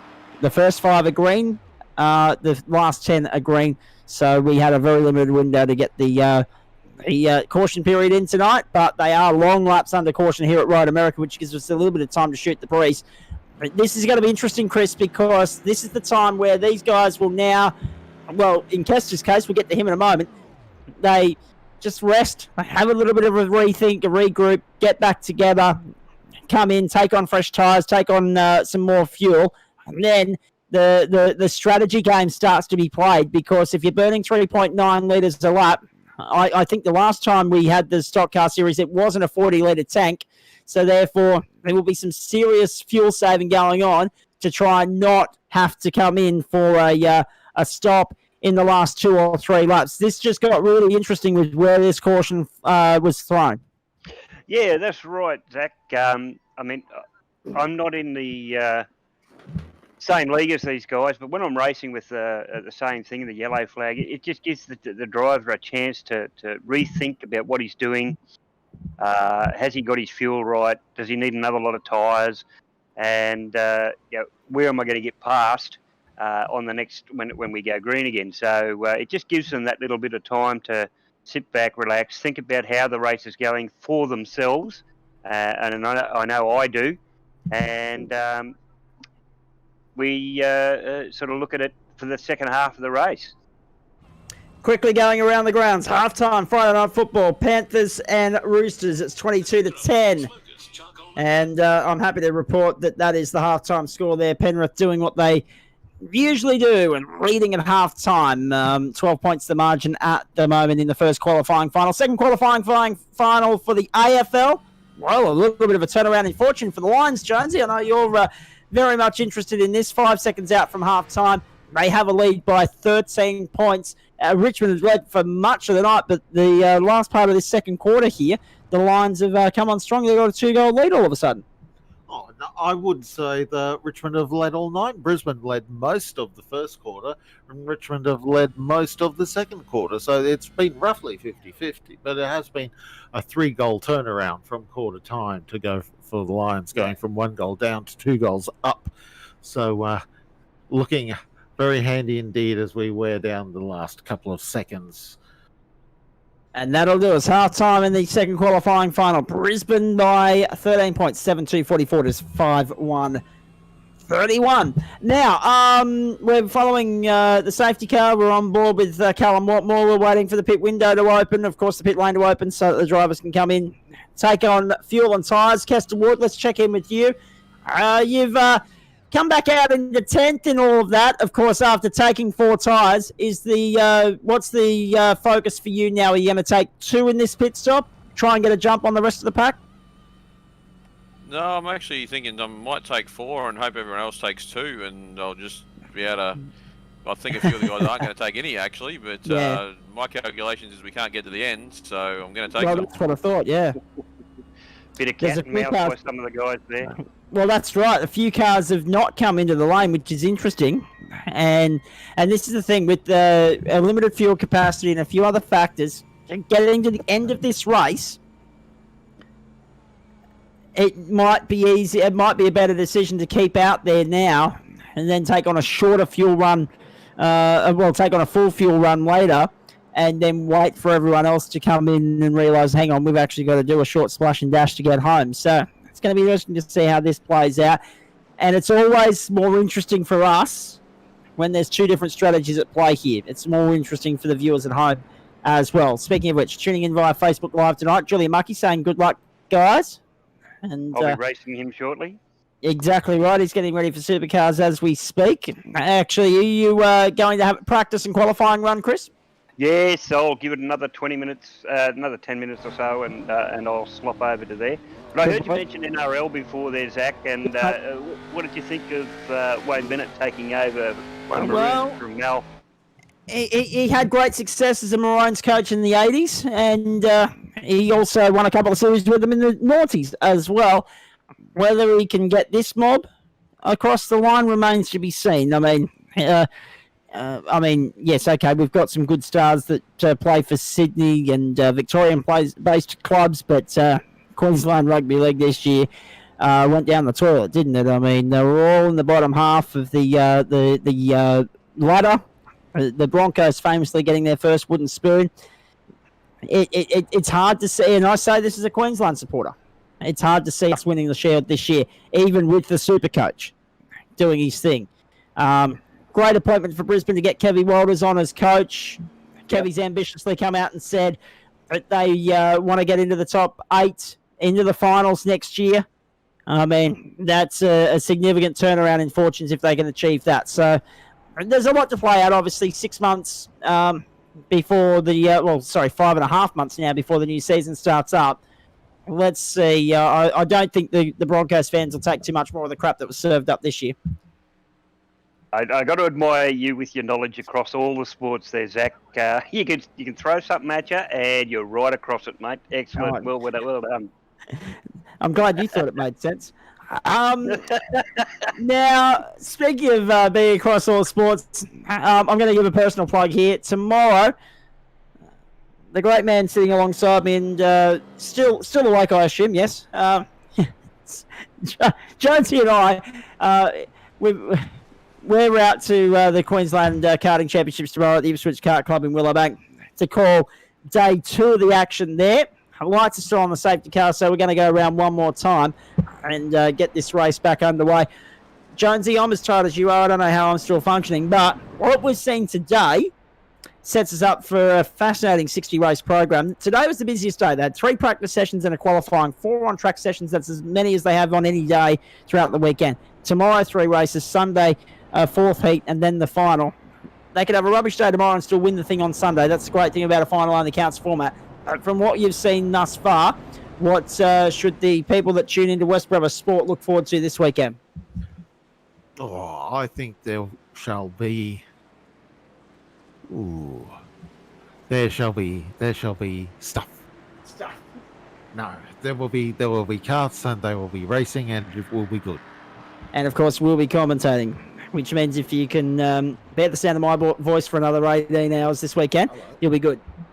Just noticing one of the mid-pack cars dived into the pits on the pace car lap, and the lights are still on the safety car, so we've still got another lap to go. So someone's gone and sacrificed all their... Well, I was going to say it's interesting because, and this is another thing, Chris Kisby, race strategy here is coming very much into play. Here's Dennis Gaderick coming round. Sorry. Gaderick's the one in the pit lane. He's gone Burbick, I should say. I misread the quote. And down into the gravel and into the wall goes Goran Burbick. So he's going to get waved around the safety car. And while being waved around the safety car, he's gone and put himself in the wall. So there's a fast repair lined up for Goran. Just to clarify what Jonesy was saying, yes, a car did dive into the pit lane there, but this is the interesting thing, Chris. There was some cat and mouse going on at the end of the last lap, with some choosing to dive in now and others leaving it a lap. What's going to be interesting here is whether that lap proves to be of difference, a point of difference when we get to the end of this race, given that we've got, lap 12, we're going to have 11 laps to go. It's going to be very interesting to see if these guys can do some serious fuel saving, because, as Kester said there a minute ago, they don't make it on fuel on my numbers. No, that's right. In that the last thing when I mentioned it there, it was a couple of the drivers feigned to go into the pit stops and decided not to. So it'd be interesting to see what strategy they do have on that particular aspect of it. So I don't know what happened to Gaderick going in again afterwards. Yeah. Well, that's just right. It's not the first time we've seen a Dennis Gaderick or a Brenton Hobson go in one lap, fuel up, and go in the next lap. But mate, these guys are better racers than these, so they must know what they're doing. Here's Carl Watmore. This is an indication of the fuel saving these guys are doing. You're riding on board. Have a look at the tacho in the bottom right corner. It tells you the gear he's in, the speed he's carrying, the fuel saving that he's trying to achieve there. And, every inch is as good as a mile around here, and you're going to save a lot more behind the safety car than what you do, obviously, at full speed, because there are still tricks to the trade to saving fuel. And Watmore was in neutral coming out of turn 5, which is an interesting point to make as well. I noticed through the races, a lot of them do that. Well, this is right. This is the thing, Chris. Saving safety car, saving fuel behind the safety car far easier than doing it in the race, but there are still tricks to achieve that during the race as well, as things like short shifting and that sort of stuff. So we'll wait and see how it all plays out. Cal Watmore, the leader from Michael Schreier. And then, of course, Trent Lavis, Brenton Hobson, and Adam Lavis, the top 5. Dennis Gaderick is 6th, and Jackson Rayhana is position number 7 at this point in time. I was going to say, it's a default to turn these things off under caution, actually. You roll around, clutch them in, switch the ignition off, and it's just a default thing we all get in the habit of, just to save a bit of fuel. Exactly right. And with... Sorry, dropping things all over the place here. It's one of those things, isn't it, Kester? Fuel saving has become an integral part of the entire championship. As you say, it's a default thing. You all do it, so there's nothing really to be lost or gained. And this is going to be interesting to see where we go off the restart here, to see how much fuel saving's been done and what sort of point of difference there is between that and when pit stops come in at the back end of this race, especially for those that didn't stop under the caution. Right. Cars in. Safety cars off, race back on. Kester, good luck. We'll come back to you shortly. Racing again at Elkhart Lake in Wisconsin. And I was so well set up tonight that I thought everything was running smoothly, and then I realised the battery was running low on the computer. Oh, yes, you forgot to plug it in. Well played. That's what the carnage that was going on here in the last few minutes was. As we get back to the stuff happening on the circuit, that's Cal Watmore leading the field into 1. Michael Schreier following him. He's got past Trent Lavis. And then Brenton Hobson in behind them. It's a four-way fight at the front of the field, but they've got another pit stop by our numbers. This is lap 13. There are 11 laps to go. They don't make it on fuel on our numbers. This just got interesting. What strategy is Cal Watmore going to play? What strategy can Trent Lavis pull out? Can he do something like similar to last week and come through and win the thing? We'll wait and see. That's a nice start from Cal Watmore. A nice restart, converted beautifully. Of course, he would be getting ready, I would assume, for Speedway season as well. So we'll have a chat to him post-race if we can. Again, I think we're going to be exceptionally tight for time with the supercar race coming up on the other side. So we make our way around. 26 minutes and 33 seconds left on the clock up there. Or the 11 laps, whatever comes first. Jackson got a good start, went round Adam, and he's now in 5th spot, chasing Hobbo. So Lavis doing a very nice job there in 3rd, then Hobbo, then Rayhana. Now, can Rayhana go with these guys? That's the key. Watmore's already broken slightly clear.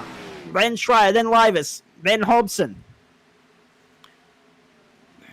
I mentioned the Queensland Karting Championships. I'll give you the full rundown of how you can listen to that a little bit later on in the call, folks. So stick around for that. I apologise. We got cut short by my tech issue and a few other things going on here. So we'll come back to you shortly on that. We're on board with Todd Parks at this point in time.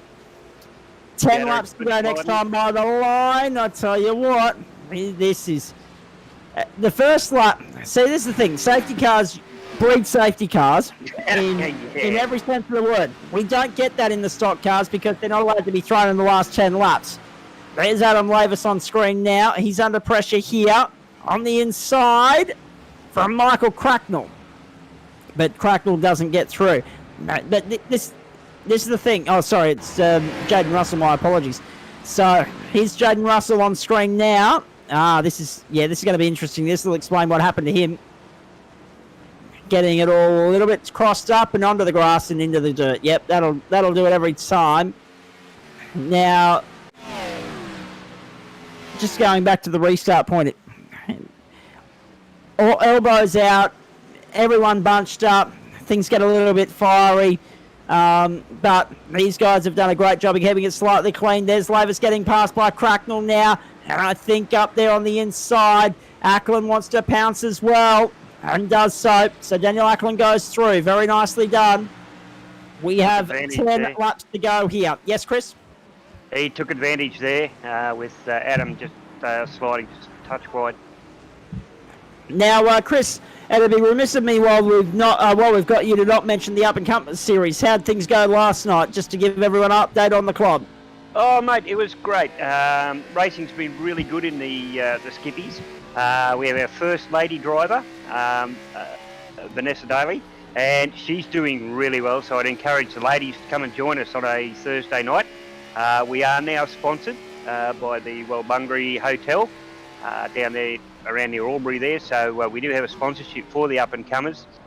Grant Gill was leading, and then after last night, I do believe Dylan the Kid Gray has just taken up top spot. He'll be slightly happy with himself.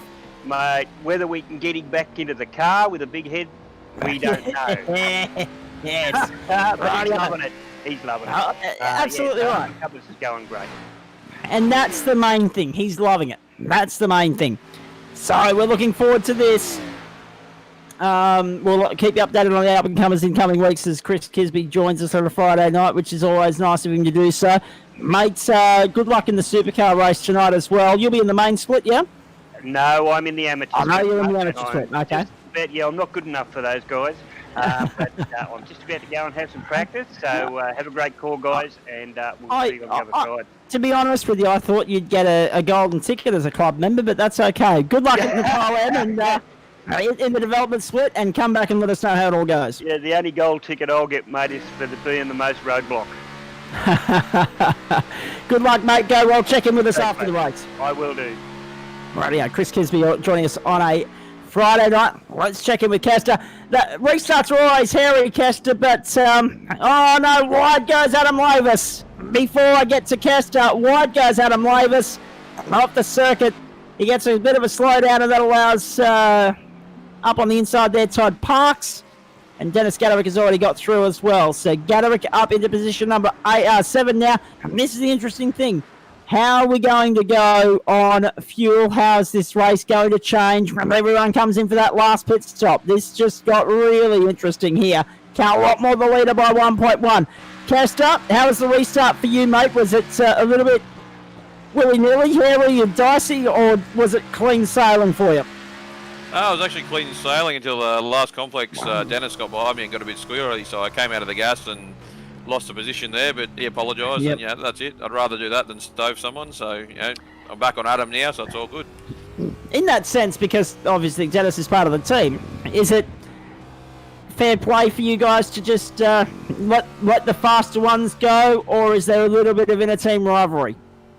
No, actually, we've discussed it before, and if we're lapping one of us, we'll be as kind as possible. If it's for position, doesn't matter. I held Cal up for 3 or 4 laps last week, and he was happy with it. For sure. Right. So we continue. So Watmore and Hobson have dived into the lane. That means that Schreier and Lavis will lead this race. Now that's interesting, because we're on lap 16, so 8 to go. So 8's about the limit. So anyone that fueled up under that safety car, they're obviously going to be coming in with about 4 or 3 laps to go by our numbers. That's going to be really interesting. A quick splash and dash at the very end. Let's see how it all plays out. Reminder, as soon as we're done here, and we should get it done with a few minutes to spare up our sleeve, we'll dive straight into the supercar server and get that race underway for you. Kester's going to have to dive straight out of one into the other and not waste any time in doing so. Michael Schreier leads it from Trent Lavis. Of course, Stone Cold Racing Supercar Series, Friday Night Motorsport Gentlemen Sim Racing Club. At the moment, our focus is stock cars. The club, of course, proudly supported by the great people, Central Coast Subaru, LJ Hooker Gander, Racecraft, Flash Graphics, Oculair, and Simple Sim Computers. Just recapping AFL for halftime score, Brisbane Lions 44, Richmond 31. Sitting very nice for the 7 viewers in Queensland that are getting right behind the Lions on a Friday night.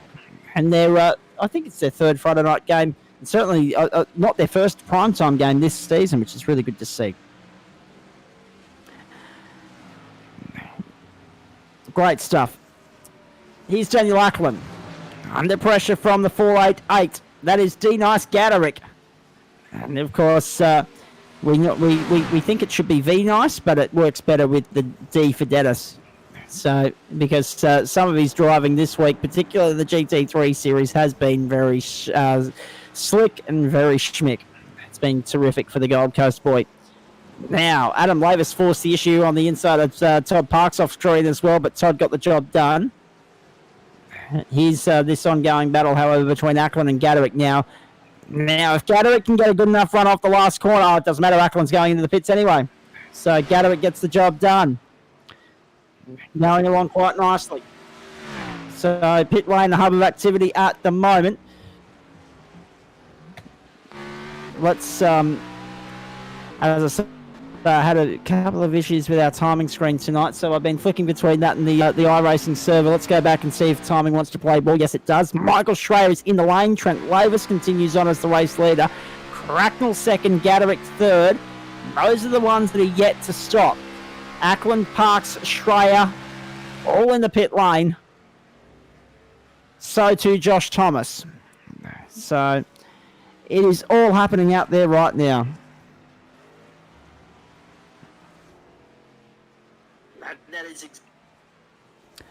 So we have 18 minutes left on the clock, but we believe we'll get to the 23 laps first. So don't worry about that. In fact, if there's a way that we can show the lap counter instead of the times, that might be an ideal situation, because we are going to beat... Yeah, there we go. Beautiful. 7 laps to go, folks. We will get there on the lap count, because unlike these cars are almost half a minute faster than the Mazda Global Mazda around this course. So with only 7 laps to go, that's we're under 14 minutes to go in the race now. If you're talking time, it's Trent Lavis the leader. Then you go back to Michael Cracknell, Dennis Gaderick, then Adam Lavis, but there is still a pit stop to come. Kester, you and Adam, how's the rivalry there? Because obviously Dennis and Trent set the standard by which you two follow as far as the skid control team is concerned. But how are you and Adam stacking up against one another in terms of statistics and racecraft and all the rest of the little details? I'll tell you what, honestly, Adam, for someone with pretty much no real-world experience jumping in these sims, and I'm impressed by him every single week. He's a clean racer and he's not slow by any means. No, and he does a terrific job for us here at the Gentleman Sim Racing Club as well, not just on a Wednesday night behind the director's chair, or in the director's chair, I should say, but... here we go. Lavis, Gaderick, and Adam Lavis in the lane. And Michael Cracknell now takes the effective race lead. And Kester, you're finding yourself in second, my friend. Highest position you've been in all night. Yeah, well, I mean, it counts, right? Doesn't matter if I finish here, I still got to this position. Now, I've just got another... comment from Parry Anastakis. He's not racing the car this weekend, but he's spending the weekend at Wakefield Park. So good luck to everyone down there. Of course, Terry Denovan and his great crew. Good luck with the latest racing event at Wakefield Park. Good to see the AASA back on track before Motorsport Australia in New South Wales. Of course, AASA set the standard getting back on track before anybody earlier in the year, and it was Terry Denovan's MRA Association that did the job there. 6 laps to go. We're on board with Cal Watmore. He sits fourth at the moment. Russell, Ward, Cracknell ahead of him, but yet to pit. And Watmore in the box seat here. Road America. Nicking behind Cal, but still yet to stop as well. Brenton Hobson, Michael Schreier, Trent Lavis, Dennis Gaderick, Daniel Ackland in the top 10. There's a lot happening on a Friday night for the Gentleman Sim Racing Club. So thanks to Parry Anastakis. Good luck this weekend. Being a spectator, it's not trust me, it's not as enjoyable as it seems, as it sounds. Okay, but you're down there helping another one of the Peugeot drivers, and of course Terry as well, mate. I'm sure you'll enjoy yourself all the same. But off the circuit goes Cracknell. We're riding with him for it. The race leader at the moment in the kitty litter. Gathered it up, got back on. But it wasn't to be. Take the onboard shot. Have a look at that. The track map details just how big the place is. That there's hardly anyone in the vicinity of the first sector. There is the race leader in the pit lane, Michael Cracknell. Now we go back to Brenton Hobson. Now he's trying to go with Michael Schreier and Jaden Russell and also Carl Watmore. Let's see how he plays out. Fastest lap of the race. That time around for Brenton Hobson, 2:09.74. And he's got some real pace here at the back end of the night. Watmore lapping in the 2:10s at the moment. He needs to pull something out of the bag. How long are these guys away from pit stops? There are 5 laps to go at Road America. Watmore, you can tell he's fuel saving. His race speed has dropped significantly, down to a 2:11.8. Brenton Hobson second, Michael Schreier, Jaden Russell, then Nico Pop, the top 5. Lavis, Gaderick, Cracknell's in the lane, Ackland and Ward the top 10. Kester's just leaving the lane now. Oh boy, there's pressure and drama here on a Friday night. Here's Watmore.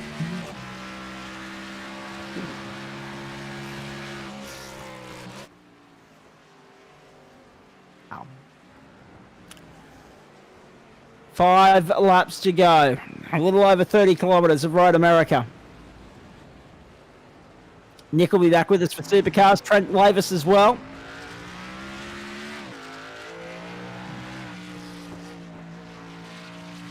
Here's a replay for you. This is Brenton Hobson making a move on Russell, 27. And I think after taking him out of the prod car race, I don't think Jaden was going to argue the point with Brenton on that occasion. There we go. Job done. Made it look too easy. In fact, if anything, Russell just moved aside and said, through you go. Take it easy. All the best.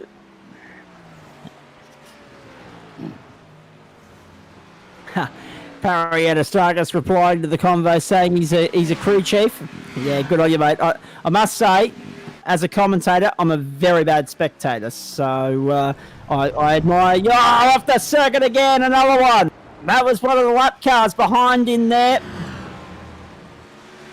Goran Burbick for the second time off at Canada Corner. He went off there chasing the safety car, actually. Earlier in the evening, he's found the dirt again. Right, now Watmore continues on. Hobbo continues on. Schreier continues on. Ravis continues on as well. 4 laps to go. Elkhart Lake, Wisconsin.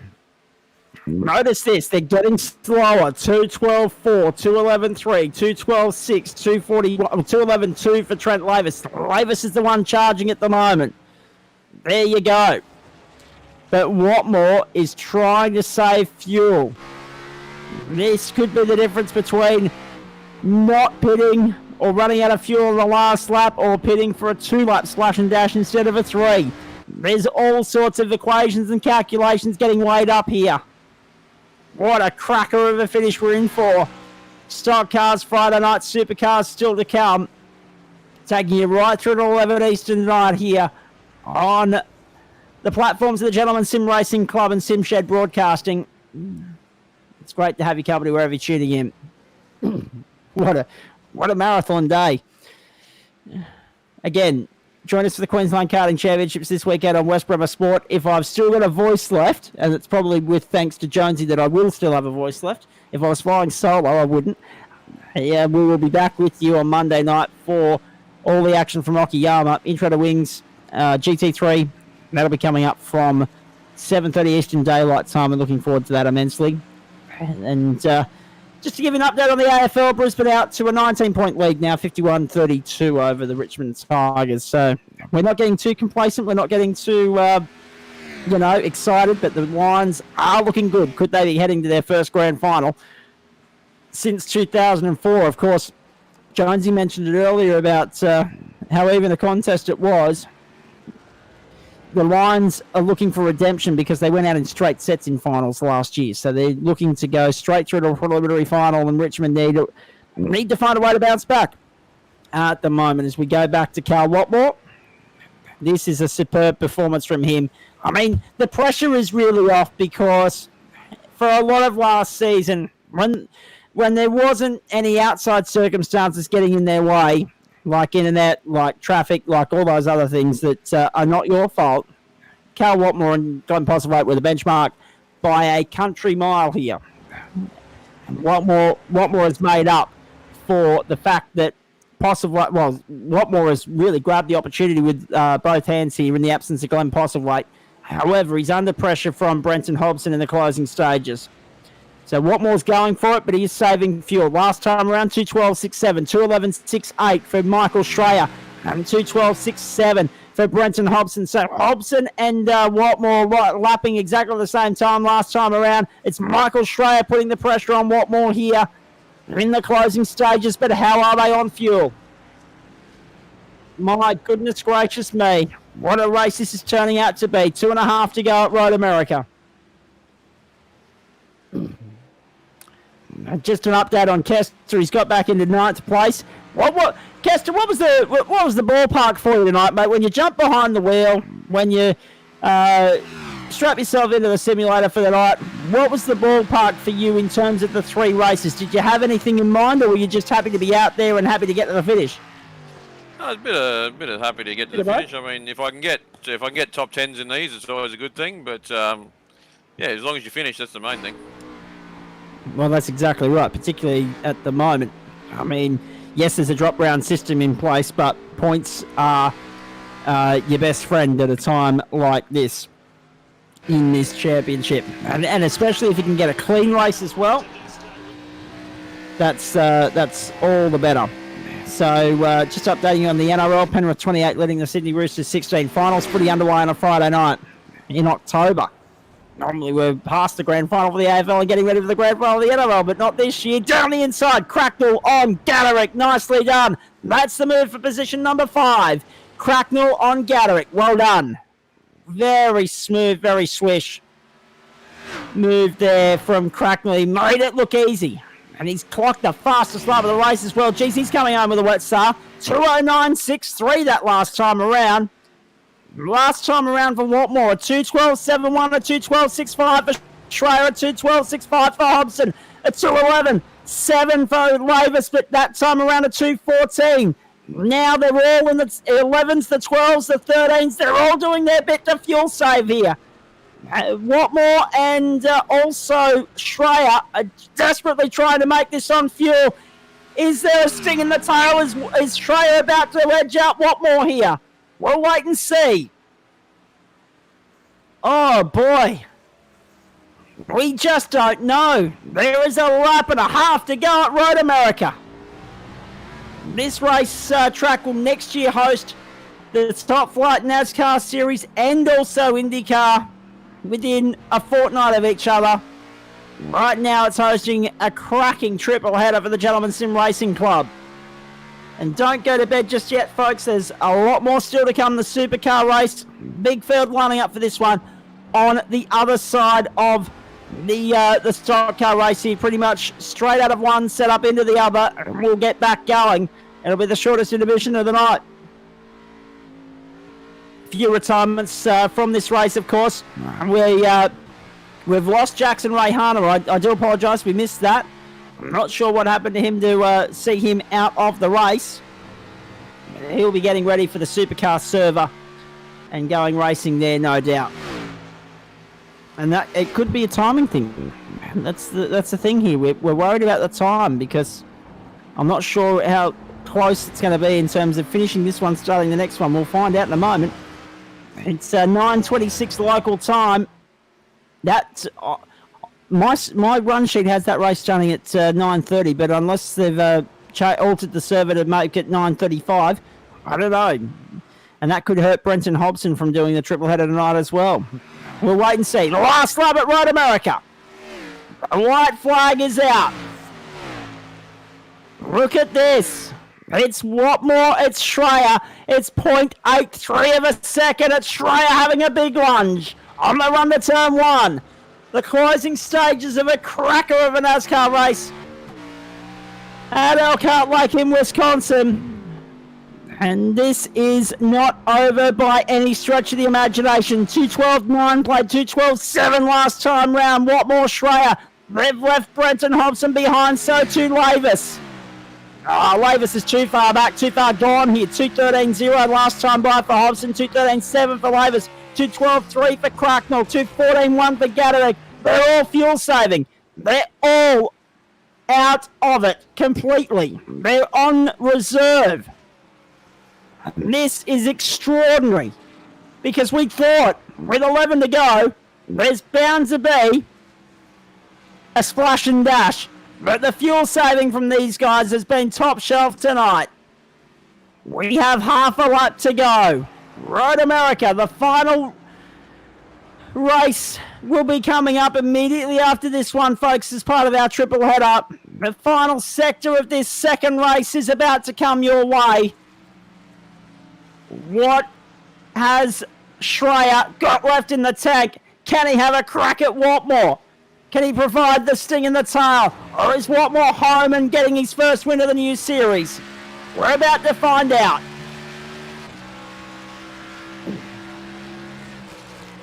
Up to Canada for the last time. Kester Ward sits in there in position number 10. Hang on, son. You're 20 seconds clear of Nick. Unless you run out of fuel, you'll be in the top 10, which was the aim. So nicely done there. Last corner coming up for Cal Watmore. Oh, he's done enough to get the job done. Last turn, the run up the hill to the finish line.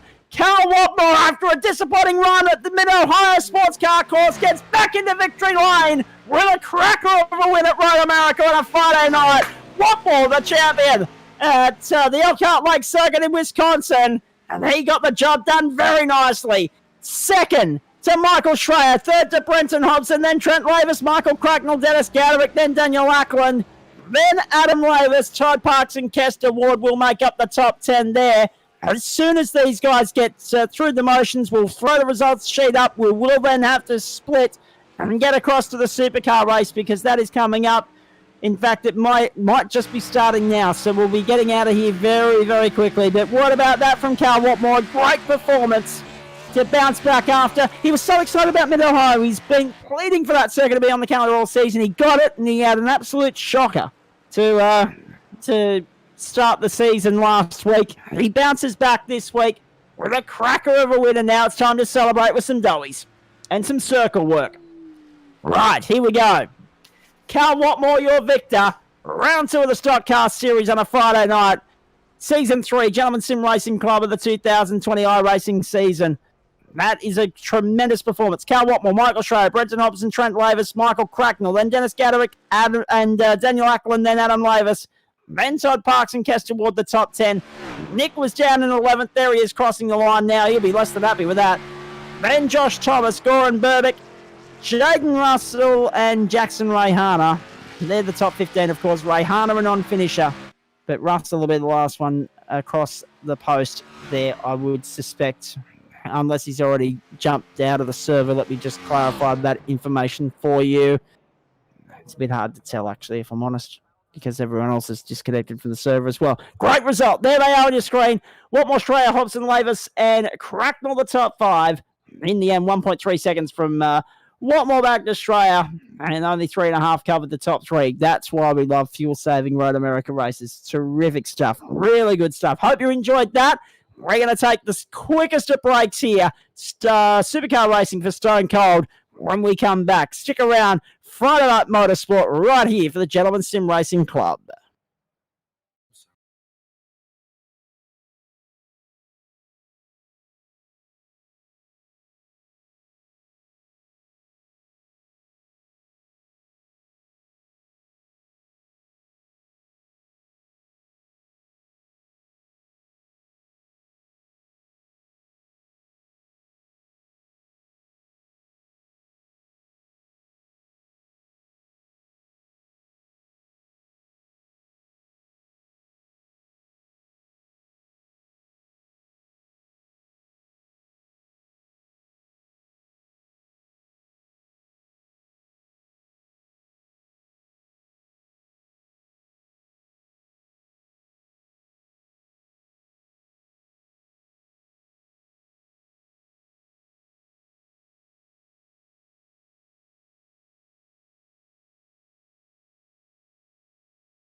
Right, good to have you company wherever you're tuning in all around the world.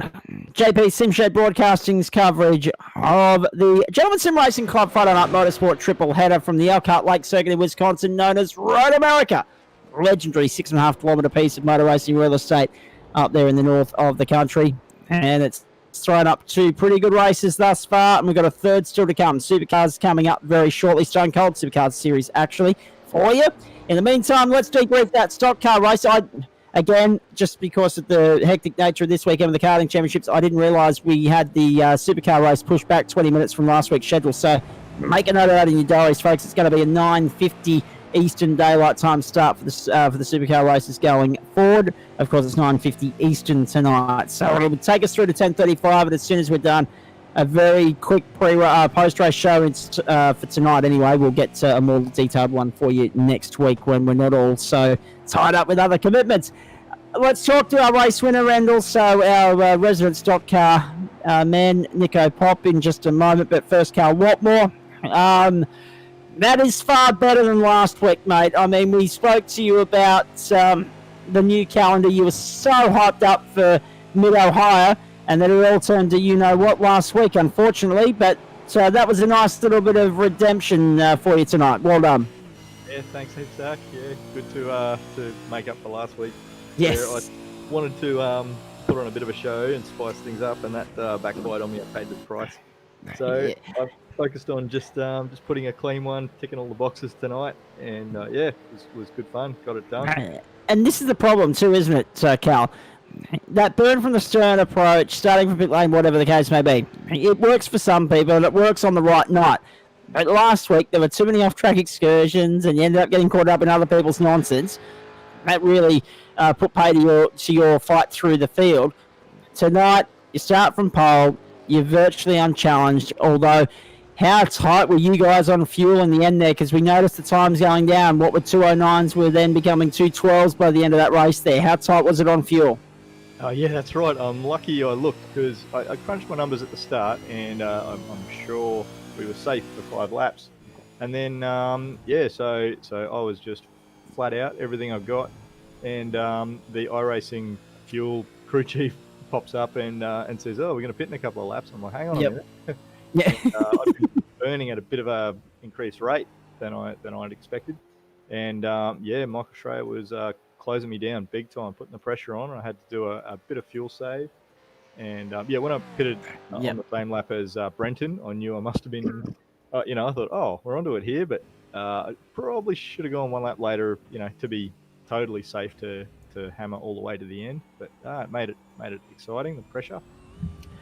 Yeah, indeed. Just stand by there, mate. I'm interacting with our audience on socials tonight as well. Those of you watching on Facebook Live, we appreciate your patronage, or as Adam Gilchrist would say, your viewership. And Michael Angus, Pariatastakis, making note. Let's go, Michael Angus. This is your race for Callum Murray Racing, CMR, of course. He said top 5 is yours. And by the way, Michael is single and heads up for Australian Olympics marketing department. So he said he's a great catch, commissioned to PayPal, Parry Anna at bigpond.com. Parry Anastakis, well played. Just throwing your mate under the bus there. But actually, Michael, that's a good thing, though. I should point out, if he's with the Australian Olympic Committee, that might be a leg in if they need a commentator at any point. As Chris Kisby said earlier, I'll commentate anything. Even the lawn bowls, I don't care. Jackson Rayhana confirming his internet died, as Nick said to us off air in the stock car race there. So, well done. Unlucky for Jackson, but it's happened to the best of them, hasn't it, Nick? Sorry, Trent's texting me all sorts of things. Sorry, go on. I said, Jackson Rayhana, the internet issue for him, it just proves that it happens to everyone. Yeah, I was just reading that before. He, for some reason, it's finding trying to look for a 56k modem. I don't know how the internet's working at his house, but that sounds a bit weird. But yeah, apparently it happened previously as well. So he's going to try and get that sorted and try and jump in the V8s here. Rightio. And if not, then he might be a viewer on Facebook for the night, unfortunately, which would be a devastating blow to his championship this early in the season. Cal, let's get back to you. there's some really good courses to come, but I'm particularly interested in your thoughts on the NASCAR Cup Series calendar for next year. I asked Nick at the start of the night, what are your thoughts? From my standpoint, as a bloke that loves the big oval races like Daytona and Talladega and the road courses, I'm stoked that there's 3 more road courses. What are your thoughts? Yeah, great on the road courses. The curveball is Bristol, where they're going to fill it with dirt. That doesn't sound like a good idea to me. No, not at all. Yeah, it's just going to be chaos, and a total different format. And the Truck Series do it at Eldora, and it barely works there. And they totally shake up the format, heat races, to come to an A main and that sort of thing. Yep. Yeah, I don't have great hopes in it being a good show, to be honest. Yeah, history on that. NASCAR haven't done a dirt oval since 1970, I believe. Yeah, 51 years. Yeah. Well, it'll be 51 years by next year. Yes. It's extraordinary that they're shaking it up now. Like, I mean, there's a decade more probably that there's been no real significant shake-ups in the calendar, with the exception of the Charlotte Roval introduction a couple of years ago. So it's really good to see them reinventing the wheel. COVID's probably forced their hand on that, as Nick said earlier, but it's going to be really interesting to watch both the NASCAR Cup Series on the Indianapolis Oval, on the road course, and also at Circuit of the Americas. As I said to Nick, probably some ideas for his calendars for next year right there. Cal, let's talk about your race, mate, because as you said, it was fairly smooth sailing tonight until you noticed your little fuel issue. But, I mean, it looks as though Michael and Trent are going to try and give you a hurry along this year, but in the absence of Glenn Postlethwaite, there's not as much fight at the front of the field for you as there used to be. Yeah, I'm missing racing Gleno, that's for sure. Yeah, the fight from Michael, Trent, and Brenton was good. Their pace is almost there, but Glenn's pushed me to a new level that I didn't know I was capable of. Yep. So I'm keen for more rear field starts and just stack the cards against me a bit more and just even the playing field a little bit and hopefully make some interesting races. You can follow the qualifying results at the top of your screen there, folks. I'll update you on the actual grid when we get to the end of the session, so don't worry about that.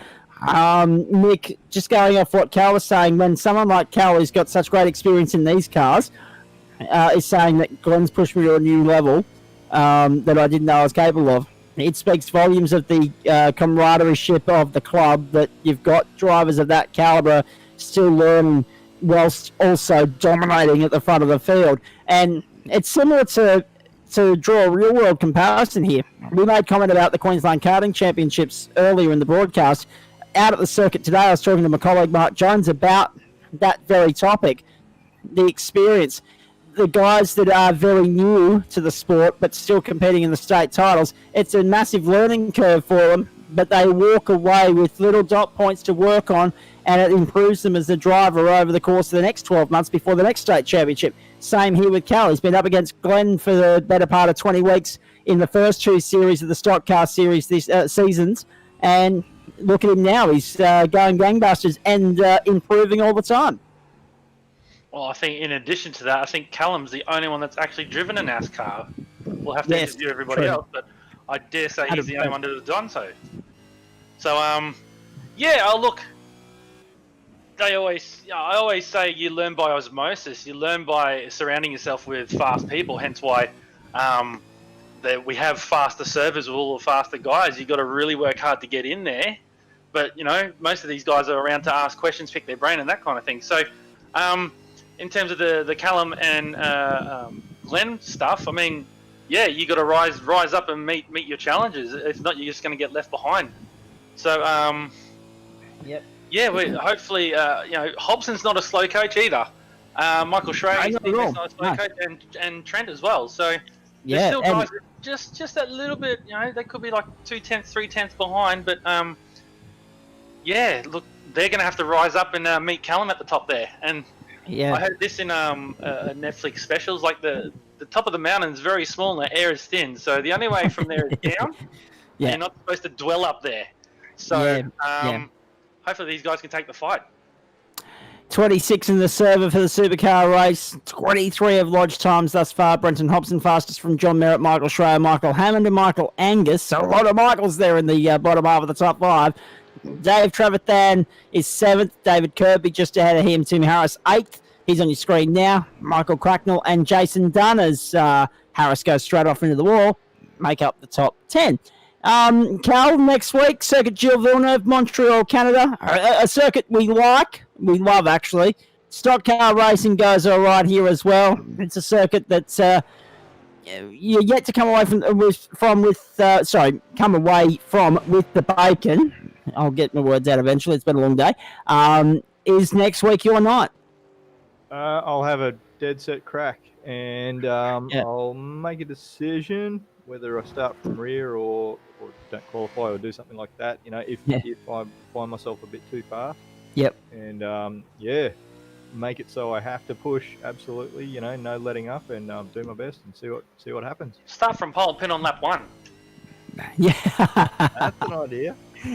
That way, because we have rules for if you don't qualify, you have to start from pit lane, and then you put you 20 seconds behind the field, all that kind of thing. Just start from pole, take them across the line, finish the end of the lap, just do a drive-through, so to speak. Ooh, wow. That would be interesting. That'll put you right on the back of the tail of the field. Yeah, because the comp caution resets the field. Yeah, that's right. See where I can get up to. Yeah, I like the sound of that. Josh Forrest just had a big off-track excursion on off-screen. We'll see if we can get a replay of that for you in the meantime. Points table is through, by the way. Sorry? Points table is through, by the way. Oh, thank you very much, Lee. Adam Lavis has updated things for us there.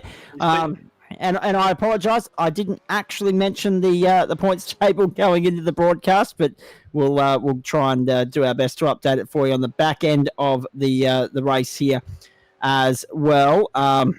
In fact, I will leave the update of the Stockcar Series until after the supercar race because we are running out of time in qualifying here. Cal, thank you very much, mate. Congratulations. First win of the new season. 8 weeks to go. And you've established yourself yet again as the man to beat despite that disappointing run last week. Well done. Thanks heaps, Zach, Nick, and Paul, the whole team for putting on a good event. And, look forward to this V8 race. Should be a cracker. It should be indeed. Yeah, no, I echo what Nick said there, Cal. Great drive indeed. Now, actually, I'll run through these now. Michael Schreier is the leader on 62, Trent Lavis 57, and Cal Watmore 55. That's, of course, Schreier having the better 2 results over Lavis and Watmore at this point in time, and also incident points and penalty points and bonus points and all the other complications and calculations that we have there as well. Now, we are 40 seconds away from the checkered flag in the supercar qualifying session. I don't know why on earth half of these drivers are going back out onto the circuit now because they're going to come around and get the checkered flag. They're not going to get another flyer. Welcome to Ireland.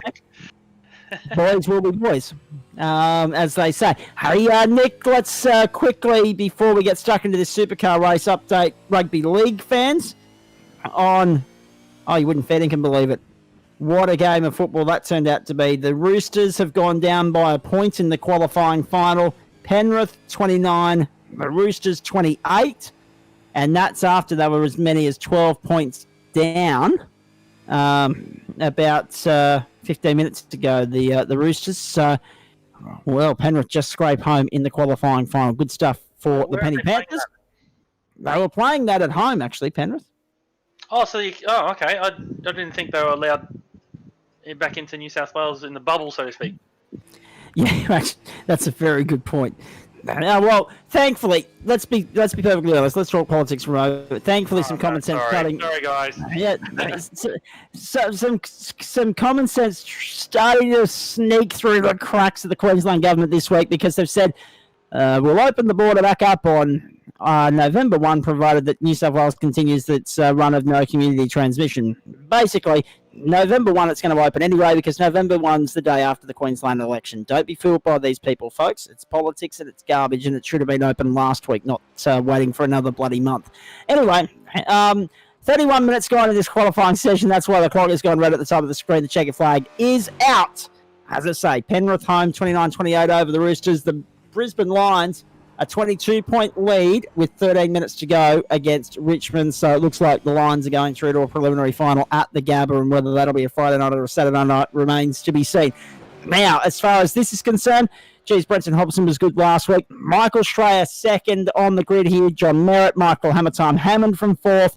Michael Angus, David Kirby, Dave Trevathan, Tim Harris, Michael Cracknell, and Jason Dunn, the top 10. Then we go back to Matt O'Grady, Aidan Rice, Dan Siciliano, Matthew Cowie, James Boardman. Then we go back to Simon Francis, that's 16th. The 9th row, Curtis Williams, Simon Ferris. The 10th row, Todd Parks, Josh Thomas. The 11th row will be Josh Fora and Pete Matson. The 12th row will be Anthony Cuthbertson and our good mate Kester Ward, who is back with us in the commentary position. We'll wait and see if Trent Lavis will join us throughout the course of the call as well. All right, let's wrap this up, Nick. Road America, it's the American equivalent of Bathurst in terms of length, not in terms of challenge. It's a great circuit there, are the race conditions for you. I can tell you it's a little bit of a partly cloudy afternoon, 26 degrees on track, 26 in the sky, 28 on track, 11 kilometres an hour, southwesterly winds for you. Incident points, 15x, and then every 5x after that, one fast repair. Pace car limit 97 k's an hour, pit lane speed 72 kilometres an hour. And, of course, it's set to 4:22 on this very date. So we're into the future American time, the 2nd of October, 2020. Now, we should point out, 2nd of October, 4:22, so that's, we're essentially into the future. We're looking at about 6:22 tomorrow, morning our time. But it's nice that we're racing on the actual day of the broadcast now, as far as the sim is concerned, Nick. And Elkhart Lake, Wisconsin, this time of year, throws up its own challenges. The track in general. I mean, depending on the cars, as you saw on the MX-5s, it's good drafting track with the long straights. There's some really tight corners at the end of the straights too, so some good passing opportunities. It's set in the woods, so you're protected down the backstretch from all the crosswinds.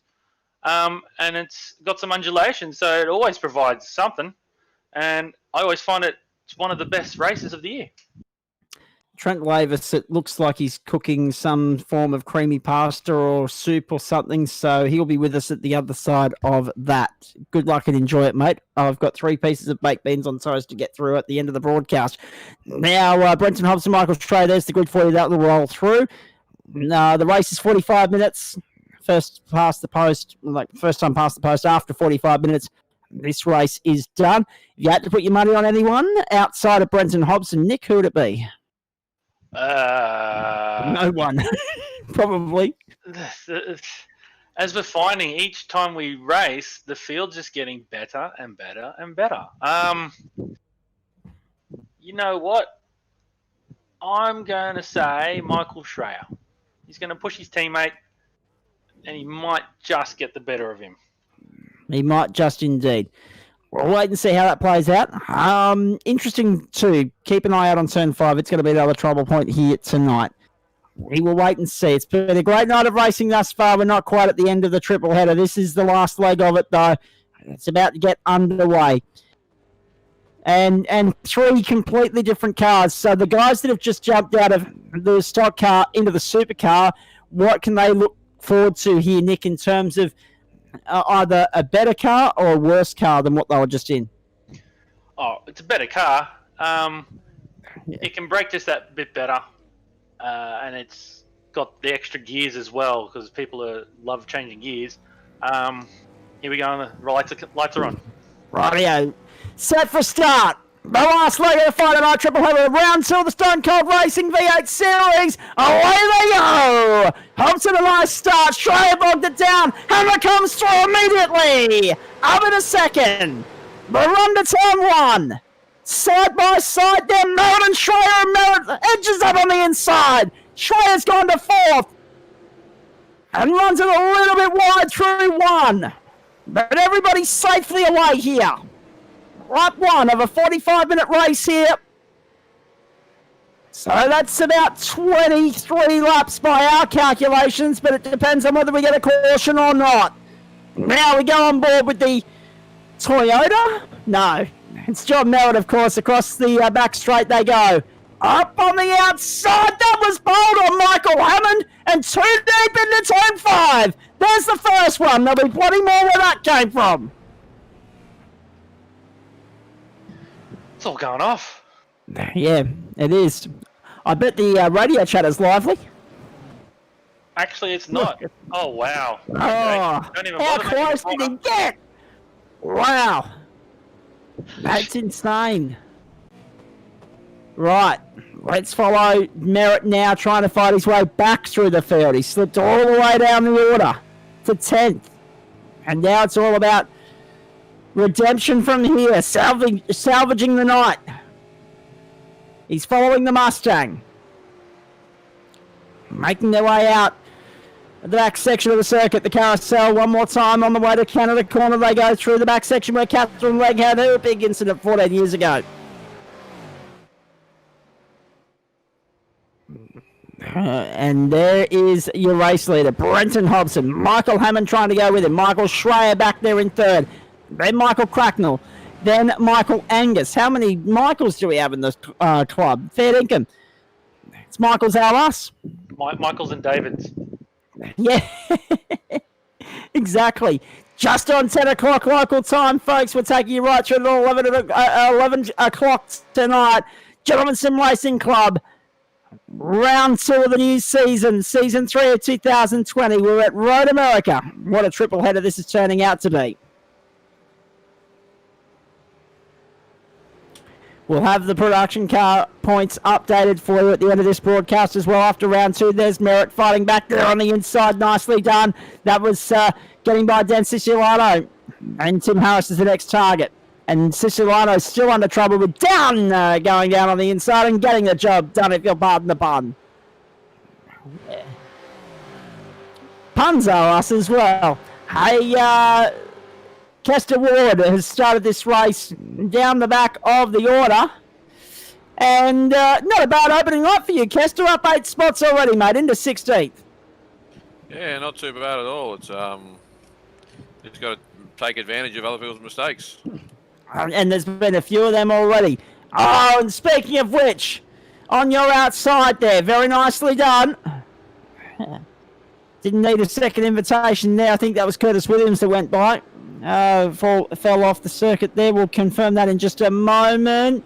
A little bit of side-by-side niggle and aggro right there. And make their way around the carousel one more time. You're watching Dave Trevathan. He's sitting 6th. Hobson did a 14.5 on the opening lap from a standing start. That's insane. That's incredible pace. He's out by 1.8 seconds already over Michael Hammond. I do that in the stock cars on a run-up. And then the next, Mikey's the next fastest on a 16.3 on the opening lap. So, mind you, Mikey did start, third row or something? Second row. So, yeah, that's pretty wild, pretty awesome times considering. So, going back to the point just before the start of the race, yeah, these are just little more agile NASCARs. That's all they are. Same motors, actually, but just a little bit more agile. More acceleration, a bit better braking, a little bit more downforce, and more gears. So, now they're in the 208. Exactly. Here we go. Everybody's starting to level out now. 208 Yeah. through the field. A 208.08 for Hobson. He's broken clear. He's 2 seconds clear of Hammer. Can Hammond go with him? Let's wait and see. Schreier 3rd, Cracknell 4th. There's Merritt getting back up to 8th spot after falling off the circuit. On the opening lap there, his next target, Merritt, is, of course, Matt O'Grady in 7th, and then Dave Trevathan as they head down the back straight again. The AFL score, 15 points to margin, Brisbane 62, Richmond 47. We'll keep you posted on all of that because I know there are a lot of Lions supporters with an eye on the sim racing and an eye on the AFL tonight. 15 points, the margin with 7.5 to play. Trent Ravis is in the commentary box, mate. Good evening to you. Well done on the result in the stock car race. That was a hard slog for an hour at Road America. Yeah, mate, tricky track in those cars, trying to get the power down and not chew your tyres up too much. But sorry, I had to duck away and grab myself something to nibble. It's getting a bit dizzy there. Yeah, it's okay for some.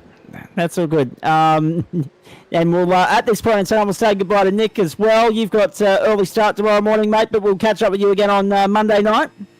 Yeah. Actually, no, I don't think I'll be back in time for the start of Monday night. I'll be at the back end of Monday night. Okay, back end of Monday night. I got first clients up nice and early in the morning. So. Yes, that joyous time of the year where everyone's keen for a gym sesh. And, of course... I'll tell you what, it's on between Schreier and Hammond at the moment. We'll get back to that. Wednesday night, we'll definitely see you. And, of course, the back end of Monday night, mate. Thanks again. All right, thank you. Nicely done, Nick Pop. Now, there's been a couple of off-track excursions here. And we'll get our replay guru, JP, to fire them up for us at the back end of the race and show you what's been going on. We are 38 and 25 away from the checkered flag being waved here. What is a mammoth Friday night for us here, the Gentleman Sim Racing Club. Trent Lavis, guest award, joining Zach Cabin in the commentary box tonight as we take you through to the checkered flag and beyond commercial free. And there is Matt O'Grady getting passed now by John Merritt on the inside. So Merritt up to 7th. Very nicely done. Oh, Brenton Hobson fast lap of the race. It's lit up in purple on our monitors. 207.66, the fastest lap of the race, ladies and gentlemen. And Trent, Hobbo's in a different universe to everyone else. It just the versatility of the bloke. It's extraordinary, and he's just jumped out of a stock car straight into a supercar, and he just goes into a different zone, doesn't he? Yeah, mate, he's a bit of a wizard on these sim races, mate. He can pretty much jump in anything and turn laps and stick it at the front and not make any mistakes as well, which is really impressive. Exactly right. Now, speaking of mistakes, this is why I drive an auto. Your retirement from the first race of the night. Tell us what happened. 5th into first don't work in a Mazda. He doesn't seem to like it too much. No, unfortunately not. We were so disappointed, mate, because obviously we could have seen you crack the fast repair and get back out there, obviously, but it wasn't to be. And, I mean, up until that point, you were having a cracker of a race with Brenton and particularly Michael Hammond as well. You were really giving him a run for his money. Yeah, mate, it was a bit of a shame that happened at the start there with Hobbo and I can't remember the guy's name behind us. It was his teammate, Russell, actually, yeah. Oh, no. He got a fair way back, unfortunately. I think Hobbo tried to do the over-under and old mate was already committed, so bit of a shame there. Would have been good to have a big bit of three-way at the front. Ooh, big lock up there from Hamo. Massive lock up from Hammond. That's going to give Schreier an opportunity to get a run. Now in the slipstream down the main straight. We are bringing you Friday Night Motorsport for the Gentleman Sim Racing Club. Schreier with the run on the inside of Hammond on the run to turn 1. Hammond will know he's there. There's nothing he can do about it though. Schreier to second. Nicely done on the inside. Hammond will look to get the up and under 3-1 on the run down to turn 2, but it doesn't work for him. Schreier drives a tight line on the exit of 1 on the run to 2 and 3. Here they come. Hammond on the outside, and look who's in behind them. That's Michael Cracknell. He wants to have a crack at it now as well, if you'll pardon the pun. Hammond in the slipstream. See, this is the thing, Trent. This is one of the reasons we love Ride America. You boys showcased it so beautifully in the production car race in the opening laps there. The slipstreaming effect, particularly the run out of 14 to 1 and the run out of 3 to 5. Yeah, mate, you're getting a good run onto the main straight is critical in defence and attack on this track. You can see there. Oh, looks like Schreier's going to a bit of defence going on here. Have a look at that. Whoa. That's Schreier and Hammer going toe-to-toe, and Michael Cracknell is there to have a real crack at it now. So the three Commodores fighting it out here, going nicely on a Friday night, but there's still a long way to go. See, this is the thing, Trent. Hobson's gone. He's 6 seconds down the road. These guys have lost the chance to go with him by fighting and jockeying over the minor placings. Now, in your opinion, is it too early to be going at it the way that they are, or is it sort of a psychological mentality to, assert yourself early on in the race and say, look, we're here for the long haul? It depends on the situation, but at the moment it's going to be a tough race for second. I think Hobbo's pretty much got this thing sealed, barring an unforced error on his part. So, which is highly unlikely, knowing Hobbo's history. He's a fantastic driver. But these guys here, Hammer and Tong, it's on for second place. It's going to be on for the whole race, I think. Certainly is. Oh, that was a little bit silly. Unlucky for Cracknell getting by Hammond, but almost coming to blows at the same time. They make their way out of the last corner on the way down the main straight towards turn 1. So Schreier's gapped Hammond by putting Cracknell in the middle. So that's going to be interesting now. And all of a sudden, Hammer's off the podium. So that's what all those implications mean. As they make their way out of turn 1, we're watching Dan Siciliano now under pressure here from the combination of Tim Harris and also, I believe, Todd Parks is in there as well. So that's going to be an interesting battle as they head down the back straight here in Elkhart Lake, Wisconsin. Reminder, massive weekend of motorsport. You can watch the IndyCar race nice and early tomorrow morning. That'll be on NBC and, of course, Fox Sports here in Australia. And, of course, Sunday morning it continues, the doubleheader there. The Indianapolis 8 Hour is in the early hours of Monday morning here on the east coast of Australia. All the great racing that's coming up before then as well involves the World Superbike Championship on Sunday night from Magny Core. And, of course, we'll get stuck into the Speedway Grand Prix tomorrow morning and Sunday morning as well from Turin in Poland, the final 2 outings of the season there. NASCAR Monday morning, Talladega. How about that? It's a good weekend of motorsport worldwide, not just here in Australia. But we focus on the supercar race now for Stone Cold Racing. That's Tim Harris on screen, looking a lot more racer than Jackson Rayhana was earlier with his picture. And have a look at this.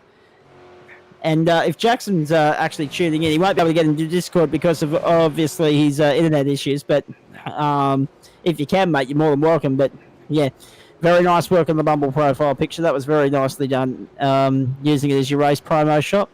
Very good. Hey, Kester Ward, let's check in with you. The race so far, you've moved up 8 spots. You're stuck in 16th, though, at the moment, mate. Yeah, I mean, if I move forward in any of these, I'm pretty impressed with that because I'm certainly not the quickest guy, but just trying to prove that consistency gets you down the end there, and yeah, racecraft above all. Yes, racecraft wins out over everything. Absolutely.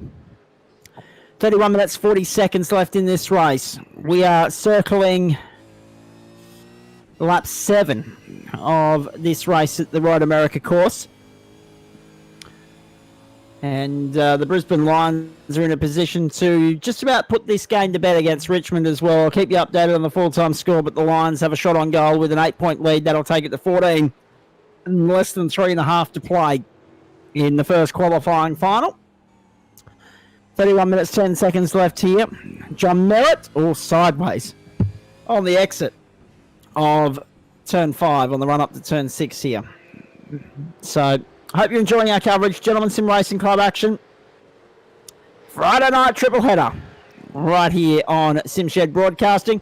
Huge thanks to Simple Sim Computers, also Oculair, Flash Graphics, Racecraft, LJ Hooker Gaindar, and Central Coast Subaru.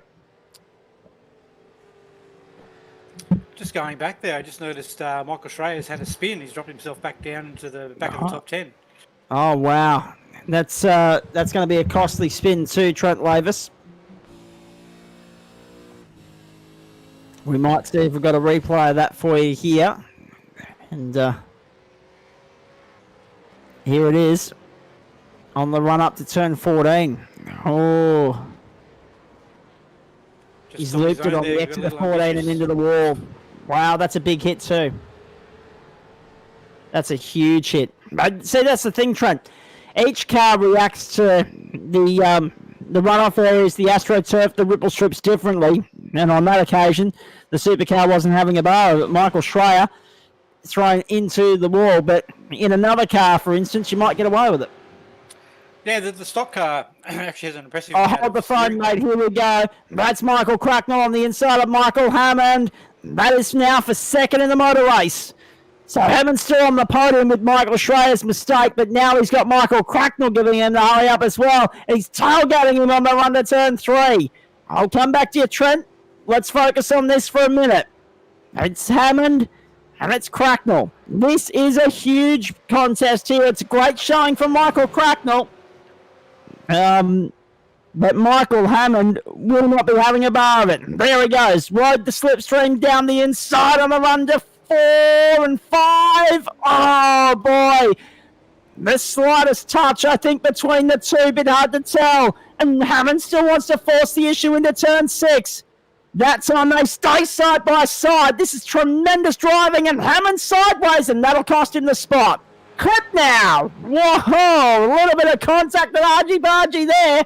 That will just fire Hammer up a little bit. We know what Hammond's like, Trent. He doesn't like getting the elbows out. He likes clean racing. He'll be a little bit more hot under the bonnet now than what he was 30 seconds ago. Yeah, mate, looks like Cracknell just fed him a bit of a wheel there to show his intentions. He's like trying to shake him off. He left him enough space, but it was a pretty aggressive move on Cracknell's behalf. But he's got the job done, and looks like he's going to gap Hammond now. I was just watching Hammond the last couple of laps, and he's been struggling a little bit with rear tyre grip versus Schreier and Cracknell. So he might be looking to pit soon to put some shoes on and send it to the end. So that's then is that. 28 minutes to go here. We have Brenton Hobson at the end of lap 8 now, leading the way at the Elkhart Lake Circuit in Wisconsin, Road America, of course. And we're expecting this to be a 23-lap race. Give or take, it might be 22. Depends on time. And Michael Hammond is in the lane. Michael Hammond is in the lane for his first pit stop. And I suspect, knowing Hammer, his only pit stop. Wait and see. Called it. Yep, getting out of clear. Yeah, exactly, Trent. Getting out of that traffic, that nonsense, and getting himself some clear air. And but now what he's got to worry about. So there are two ways to play the strategy, or three actually. There's the half and half. There's the pit early, pit late. Pit early, run late home, and there's the pit late, have a short run home. So what I'm essentially saying is the factor for Hammond in the back end of the race is going to be tyre wear, not fuel or any of those other circumstances. His main factor is going to be tyre wear. Yeah, that's right. It's only a third of the way through the race, and he was already struggling with those shoes. So we're interested to see what sort of fuel numbers they've got. Maybe Kester can fill us in when he gets to a moment in regards to if they can make it with one stop or they have to do two to get to the end. One stop should be it. We're using about 4.94 litres a lap, so they're actually thirstier than the NASCARs around here. Which is, I guess, a little bit surprising. But then again, I mean, we're so used to the stock cars talking in gallon talk, and I still haven't been able to properly do the metric conversions. But they just look like, given how hard they are to pull up, how hard they are to turn, they just look like a car that would naturally suck more fuel. But obviously, the supercars, they're a little bit more thirsty than we would have given them credit for. So it'll be interesting to see how all that plays out. Obviously, the race stats I didn't get to before we got underway here in terms of the tank capacity. I mentioned everything else. The fact that race conditions are set to this day of the calendar year, but the fuel limit is 50%. So that'll be is it a 60-litre tank, Kester, or is it somewhere below that? I think it was 50 something from memory. Yeah, 55, 50. Yeah, righto. So definitely around here they'll suck it. There's no doubt about that. But it will just be the one pit stop. Breaking news from the Gabba. Brisbane are going to a preliminary final. They've got the job done over Richmond, and they've got the job done very nicely. 10-9, 69 to 8-6-54. The Lions will play a preliminary final at the Gabba in a fortnight. Very nicely done, Brisbane. So that'll be another Friday night affair ahead of the second preliminary final on the Saturday, I would suspect. Oh, actually, no, I apologise. It'll be a Saturday Arvo or Saturday night prelim because Brisbane are the second team and they give the first, the minor premier, the home priority on Friday night. So that'll be, elbows out there. They'll give Port Adelaide the Friday night final and then Brisbane plays Saturday. So we've got just a little over 2 weeks off right now. Let's get back to this because Simon Francis is trying to give Michael Hammond a touch up, and that won't serve him well, I promise you. And have a look at this. Look who Michael Hammond's on the tail of right now. Good luck, Kester. And he's doing a nice job to try and defend, but Hammer's not having a bar of that. Down the outside under the brakes. Running the wide corner. Oh, Kester very nicely done. Made it a little bit hard for him. Elbows out. Set him a little bit wide there and held on a little bit longer and then got turned. Oh, no. That was a bit cheeky. That was a bit cheeky from Michael Hammond, all right. But see, this is the thing, Trent. Michael wasn't having a bar of it. I applaud Kester for giving the elbows out tough approach for Michael. Make it as hard as you possibly can because, well, when you've got track position, why should you make it easy? But here's the replay. They went a little bit wide, and that Kester was well within his rights, and I'm going to say this, and I'm not an expert, but Kester was well within his rights. Have a look at that, just drive him off the course. I shouldn't laugh because Hammer's going to cop a penalty for that from race control without shadow of a doubt. But the thing is this, Kester did everything right there, and I'll get back to Kester when he has a chance to compose himself and calm down, and get back on with the job because he was driving a really nice race until then. He was sitting, up about 13th, and now he's down in 15th. Now, this is the thing, though. Because you're the car on the inside, you've got right of way. He didn't make contact. He just gradually eased Hammer out to that ripple strip that you see Brenton Hobson riding across right now. The rest was Michael Hammond. The rest was Hammer getting fed up with being muscled out to the outside because he wouldn't have liked it in the first place. And that was like the easiest way to get rid of this bloke is to just drive him off the circuit. That would have been, I think, the main approach there. Did you read it any differently? Yeah, Kester left exactly one car width, and that's all he got. And Hammer wanted a little bit more, and wasn't very happy with it by the looks of it. You could say that. Oh boy, I'll be interested to see what race control's verdict of that is. Chris Kisby sitting in there at the. Actually, no, I don't know who's sitting in race control. My apologies. I've got Chris Kisby sitting in the coaching channel, but that's so he can focus on his race in the development series. We'll try and get those results to you by the end of the night too, folks. I'm sure Chris will come back with them for us. So, yeah, it'll be interesting to see how that goes for Hammer because he'll cop a penalty of some sorts because that's just well outside the realms of the racing club mantra that the Gentleman Sim Racing Club have. And we'll wait and see what that penalty is, and we'll let you know accordingly, folks. In the meantime, let's focus on the rest of it because that really has changed the complexion of what we've been watching here because we were waiting for Hammer to come through once the pit stop sequence had sorted itself out. Brenton Hobson in the lane on that very note to come back through and get second or third or fourth. It was going to be right up in the pointy end. Now, probably not because he'll get docked some championship points or he'll get given a penalty of some description. And what that penalty is, I'm not 100% sure of until race control come back to us. Yeah, that's right. A little bit of patience there would have served him quite well. Maybe one or two more corners. He had the tyres, he had the pace. Just a little bit more patience there would have mitigated that situation pretty quickly, I think. Well, they say patience is a virtue. Not all of us have it. I know I don't. My threshold for patience and tolerance is well and truly gone. And I'm only 30, so it's not a good sign for the years ahead, let me tell you. But the fact of the matter is, and can I just say, I'm just going to pause there. The more times I say over the last 3 weeks since I turned 30, the more I say it, the less I like it. I'm still not used to it, but anyway, the fact of the matter is that at that point of the race, there was no need to be as aggressive as that because you've got 22 minutes or 23 minutes to go as he did at the time, and pit stop sequences hadn't played out. But Hammer being Hammer, he's got that racer intuition, and you can see it there. He's driving harder now than he probably needs to as we go on board with John Merritt. He's locking up in the corners. He's riding ripple strips. He's driving cranky. And when Hammer drives cranky, it's usually a good show. Make no mistake about that. And we've talked up his performances in the past. It's always great fun.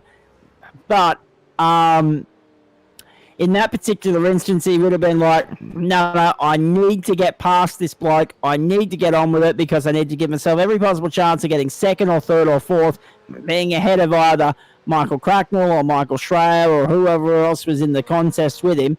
And getting muscled out by Kester there would have just been the straw that broke the camel's back, as they say. Kester, nice salvation mission now for you, mate. You're sitting down there in 20th position, but what strategy are you playing from here? I'm not too sure. I mean, that's pretty disappointing to be raced like that. I mean, as friend said, I left the car width, and that's I could have run him out of road, but I didn't. But no, that's all right. Yeah. Stewards haven't come back yet, but I mean, at the end of the day, we don't forget bits like that. So, fun and games. No, that's right. Exactly. We'll wait for the return of serve. Ball's in your court. Right, 18:40 to go. I know we're focused on Michael Hammond a fair bit, but obviously that's a big talking point of the race. Let's see a replay here for Stone Cold Racing. This is Michael Schreier. This is him heading up through the back section of the circuit towards where Catherine Legg had her big accident all those years ago and kissing the grass on the way through there. That could have been a lot nastier than what it was. Because you just don't know, Trent. Some parts of the circuit you can get away with an off track, as he found out coming out of the main straight. Turn 14 isn't one of them. Yeah, it's quite a tricky little corner, that one. There's a massive bump just on the apex as you exit that corner. You think you're all well and clear and you can get the gas on, but as soon as you hit that bump, it'll offset the car and upset it. If you hit it a little bit wrong, and then it'll actually show you into the fence. So you've got to be a little bit cautious through there when you're a hot lap. Righty, as per usual, we won't be able to bring you updated championship standings for the supercars at the end of this race. Adam Lavis has checked out for the night. Early start tomorrow morning, but he will be sticking around with us next week. So we will have live championship standings after round 3 for you next week. Well, I'll have the updated production car standings for you at the end of this race as well. So stay with us. Plenty to come on Friday night, the launch pad of a massive long weekend. What are the plans for your long weekend, Trent? I'm actually running a skid control session tomorrow at Mount Cotton. Got a full day at the skid pan, teaching people how to skid. And then Sunday, Monday... Do you really need to teach people bad habits?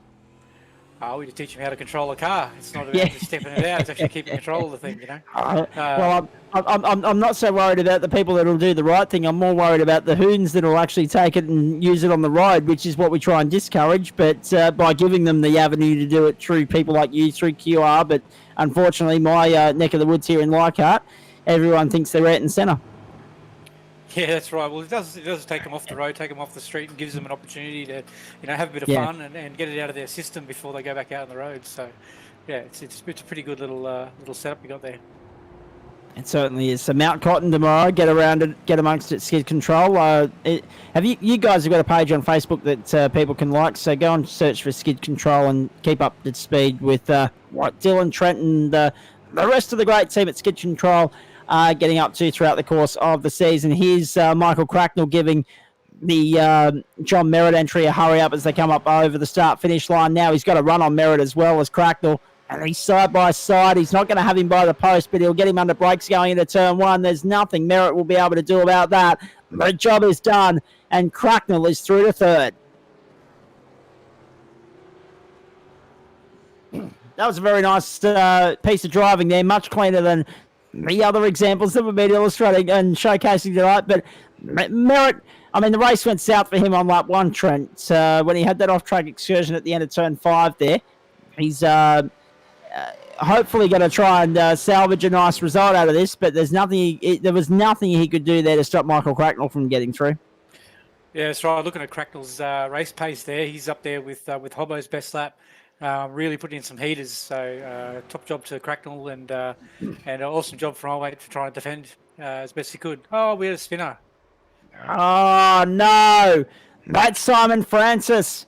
He was running down in position number 17 and all of that. Let's have a look at this again.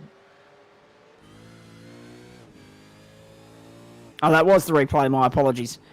I took my eyes off screen for a minute. That was the replay. Anyway, it doesn't matter. We'll press on with this. This is Dave Trevathan. He's in 7th at the moment.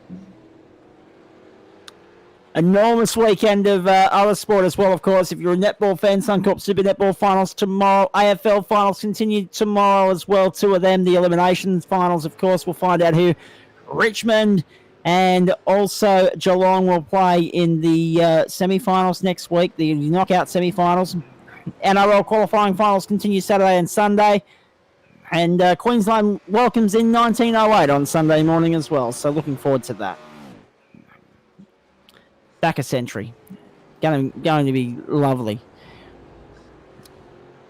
14 and 3 to go. 7 laps. Essentially the Road America course to come. For Brenton Hobson, who crosses the line. Sorry, who has already crossed the line, I should say. He crossed the line with 30 minutes and 54 seconds on the clock. So on those numbers, yeah, you get 7 and not much change from that. Into the pits comes... sorry, no, my apologies. I thought that was the run into pit lane. No, that's the run down to turn 5. Here comes Brenton Hobson down the back straight here. He's in complete control. Look at the margin, Trent.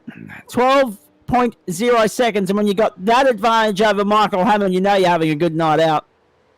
Yeah, that's it, mate. Once again, another masterclass by Hobbo. Just walking away from the field, keeping it clean, keeping it neat, and just driving his own race, running a number. Not making any mistakes. It definitely shows his skill set. Indeed it does. We are in the closing stages of our triple header tonight, ladies and gentlemen. It'll be an express post-race show for you tonight. We've got to be off air by 11 o'clock because there are things to be done before I even get to bed before the Queensland Karting Championships continue tomorrow. But I'll give you all the info you need on that before we get off air tonight as well. Congratulations to those that took pole position out there today at the Ipswich Kart Club in Willowbank. Plenty more where that came from throughout the course of the weekend. Here's Brenton Hobson in the pit lane at the moment. Is the car in 21st position. That's James Boardman. That might be one of the last pit stops, actually, tonight. There have been quite a few of them already. We haven't followed all of them, of course, but we've got Boardman in the lane. We've got Rice and Kirby in the lane as well, but I would suspect Kirby's out of the race. Josh Four is out of the race. I would suspect Aiden Rice is about to join them in retirement as well, because he's been in the lane for, far too long. Just watching the pace here between Hammer Time and Michael Cracknell. It looks like Michael's lapping about 2 seconds a lap faster than Hammer Time. There goes Hammer into the lane, so forget about that. And no. I would hazard a guess that Race Control have come back and got square with Michael Hammond. Either that or he was short on fuel. We shall wait and see what that was all about. I think it would have been the latter. Down they come. And that's what happens when you serve Kester Ward up. Oh, dear. Nothing's come up about a penalty, so I don't know. Oh, nothing's come up? Okay. So, well, actually, that's the thing. I don't know who's in race control for us tonight. I apologise. But Hammer is in the lane. How are you on fuel, Kester? Is this a one-stop race or a two? Yeah, one stop. I'm good to the end now. So, yeah, that's why I'm a little bit surprised to see Hammer back in the lane. I think he's just struggling with those tyres again, we suspected earlier in the race. Well, this is the thing, Trent. We saw him after he, sent Kester. We saw him really struggling under brakes. The smoke that was coming off the tyres, it was really visible, wasn't it? Yeah, he seems to be driving the car in on the nose quite hard. And I'm watching him here following him around a lap, and almost every single corner he's pinching that front inside wheel, which is certainly going to overheat his front tyres very quickly and make him struggle a bit towards the end of the race. Indeed. We'll catch up with some of these guys post-race. We didn't have too many jump in after the race last week, but Aiden Rice is standing by in the broadcast green room, so we might just drag him in. Aiden Rice, welcome to the commentary box. I wish I wasn't saying it this early in the race. What happened?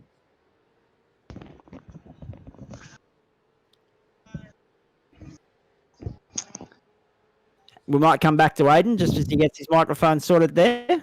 Just let us know when you are sorted, Aiden. We'll come back to you. 9:50 left in this race. Sorry, guys. There you are, mate. What happened, obviously, we'd love to be talking to you post-race, but your night's done a little bit early.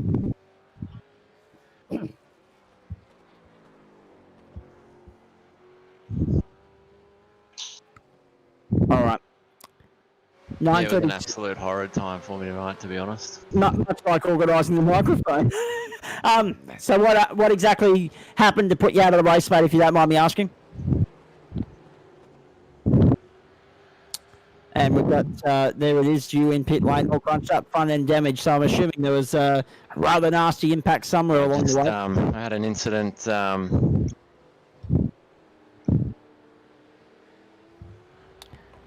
All right, we've lost Aidan there, mate. Appreciate you trying to come in and relay it to us. We might have a look at it post race, and we'll see what goes on from there. Just having a few tech issues with Aidan there at the moment, but the gist of it is Trent. He's out of the race. He's had a horrid night. There's a bent, crunched up front end that needs repairing, and he must have been out of fast repairs by that point.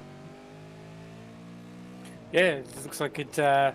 There's not many fast repairs allowed in these races. It really promotes make sure everyone keeps it clean and doesn't do anything too silly. A little bit of bump and grind doesn't hurt the cars too much. So obviously you get caught out there with some repairs and a bit of damage. So that's the end of short end of the race. Michael Schreier on board with him, riding in fourth place at the moment, chasing, of course, the car in front of him, which is, of course, the John Merritt entry from position number 3. He's in the number 10. He clipped the grass on the run through the back section of the circuit. He's going to be under all sorts of pressure from Schreier now on the run back out of the corner. We've got a handful of minutes left in this race. A chance for Michael Schreier to get himself back onto the podium. How good's this? On a Friday night, the race coming down to the very conclusion for the third race in succession. Brenton Hobson, Michael Cracknell, John Merritt, then Michael Schreier, Michael Angus. Then you go back to Dave Trevathan in 6th place. Matt O'Grady, Dan Siciliano, then Todd Parks and Jason Dunn making up the top 10. For whatever reason, David Kirby's in the broadcast green room. David Kirby, let's have a chat to you, mates. Let's hope your connection's a little bit better than Aidan Rice's. Obviously, we'd love to be talking to you at the end of the race, but not to be your night at the office, unfortunately, an early retirement. Yeah, thanks, Zach. Not exactly where I want to be sitting right now. Still turning another 6 minutes of repairs, but just watching the stream and everything, it's looking damn good so far and very tight up the front. When you're 10 laps down, that's and already 6 minutes of repairs still to go. Merritt off the circuit. That's going to allow Schreier to get through onto the podium. Schreier to third. Next target, Cracknell. He's got 1.8 seconds to try and kill the margin there. Try and close the gap. Cracknell, Schreier. That battle for second is about to be on if Schreier's pace is any guide as Merritt just sends it off the road. Too deep under brakes, Trent Lavis.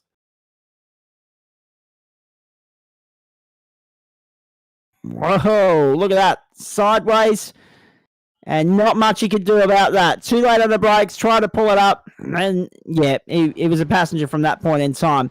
Trent, I'll come back to you shortly. David Kirby, back to you for the moment. As I was saying, when you're already in pit lane, you're already 10 laps down, you've still got 6 minutes to go in terms of repairs. That's a fairly significant amount of damage you've amassed. Yeah, I got bumped off the start. I sort of didn't get the best start myself. And got bumped into the wall, so took an early pit stop for the fast repair and used that up early. And then making a gain back on the field and trying to catch up back to the train and just pushing a bit too hard coming up out of the underneath the bridge and rotated into the inside wall and coming down through the kink and pop she goes. Yeah, not to be your night, and obviously that's a disappointing end to the week and a disappointing end of the second round. But still 8 rounds to go, certainly enough time left in the season to salvage a result. This one will go down as a drop round. But look, I had pace tonight. Through practice and qualifying, I set, lowered my fastest lap 3 times. So I was quite happy with the pace and the track conditions tonight, and I was looking forward to mixing it with the boys up the front, but just wasn't to be, and we move on to next week.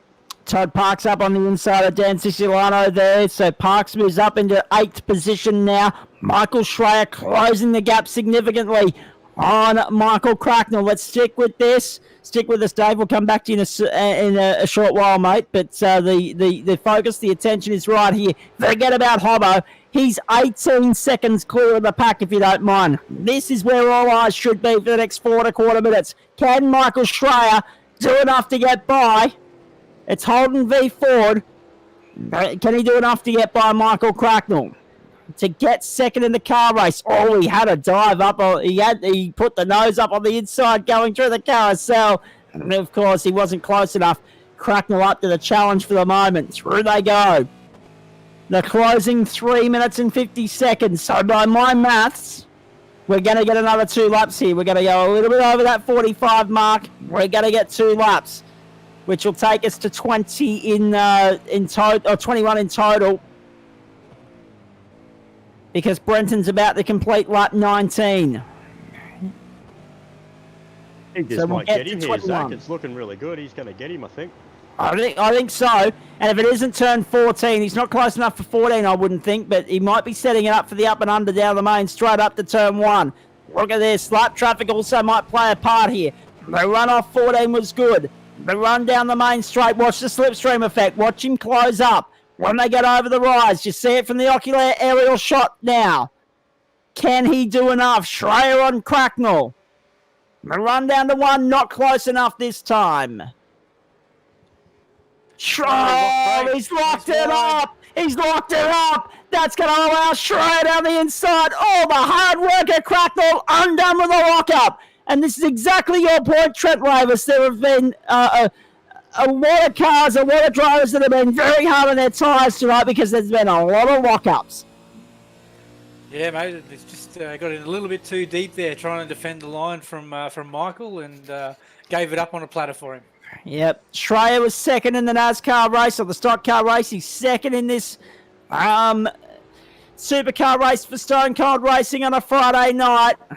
This is fantastic stuff. Merritt a little bit. Taylor coming out of 5 as well. He's sitting there in 4th. And again, lockups. It was too deep under brakes for him that ruined his run in the top 3. Schreier, of course, has driven a beautiful race, and he's not going to be rewarded with the victory here. But Brenton Hobson's a class above. Let's have a look at Curtis Williams now. You just saw him going into pit lane. Let's have a look at this coming into turn 14. Uh-oh. Into the gravel. Out you go. Tyre wear, clearly an issue tonight. Clearly a talking point. Did you notice tyre wear is an issue for you, David? We're holding up pretty well, but obviously my race didn't go for that long for them to actually wear out, I think. No, very, very nicely pointed out. And I wasn't going to throw you under the bus, but if you're willing to do it yourself, yes. Oh, look, it is what it is. You know, we've got a couple of drop rounds this season, so I think this will definitely be one of them. And happy to take it early and make a gain moving back. You know, we're off to Montreal, I think, next week. So I'm doing plenty of laps around there at the moment, and it's going to be tough. The Pariatastakis, again, you're welcome for me reading out that advertorial for you for Michael Angus earlier. The currency is Canadian Club, by the way. Michael Angus, the male model of iRacing, according to Pariatastakis, sitting there in position number 5 at this point in time. We ride with Brenton Hobson. He is on the last lap. This is lap 21. It is in the books. We got Dan Siciliano in the pit lane late in the race as well. Oh, what a night at the office this has been. It was a brilliant production car win for Michael Hammond. A brilliant stock car win for Carl Watmore. It's going to be a brilliant supercar win for Brenton Hobson. The 3 standout performers across the 3 categories are going to come away with the bacon tonight. And what a night of sim racing it has been. Clock expires now. This is the last lap of the race. What a performance from Brenton Hobson. Sorry, David, you go. Sorry, Zach, and my repairs have just finished, but I think I might there you go. This. Yeah, why not? You may as well just sit there and just waltz across the checkered flag line when he crosses the line. I don't know if you get classified as a finisher because you haven't completed 75% of the race, but who knows? No, I don't think I will be, but that's fine. Hobbo's driven well, and it's been a good race to watch, so well done. He's driven superbly, and of course, you'll regroup for next week, Montreal, Canada. Belleisle's going to be an interesting vantage. Oh, hang on, no! Hobbo off the circuit with a slowdown, and oh no, it could be. Well, it could be a form finish with the teammate Michael Schreier. It could be Hobbo out of fuel. I'd hate to think that that's the case, and he's limping to the last corner. It could well be the form finish with Hobbo and Schreier coming up onto the main straight, but he had a 26-second lead. Why would you let that go? Hey, let's have a look at this. I think they're doing a formation finish, mate, which is awesome. It'd have to be. 3, the Stone Cold boy, the JK Racing boys. What a performance. Hobbo's going to get to the line before any of them know. Brenton Hobson, the checkered flag is his. Road America, the job is done. The boys have gone 1, 2, and 3. Hobbo from Schreier and Cracknell. What a night at the office that was. They carved up. They cleaned up. They smashed it. Holden Ford, Holden top 3. What a superb performance. Hobbo, 2 from 2, and well done. Cracknell 3rd, Merritt 4th, Angus 5th, then Trevathan. Parks comes across the line in 7th. You'll see it on the screen as they take the checkered flag. 8th for Matt O'Grady, 9th for Michael Hammond, but by gee, the big talking point of the night came when he sent our poor old mate Kester Ward for a spin there early in the race. And Matthew Cowie was 10th. Tim Harris comes across the line. Siciliano's come into trouble on the last lap there as well. Well, I don't know where to start with all of that. I mean, Brenton Hobson's in a league of his own, David and Trent. I'll get your comments here as well. We might go to David first. It's seemingly impossible to imagine anyone beating him in a race this season unless he seriously, stuffs it up. But that was dominant in Mid-Ohio. It was dominant here.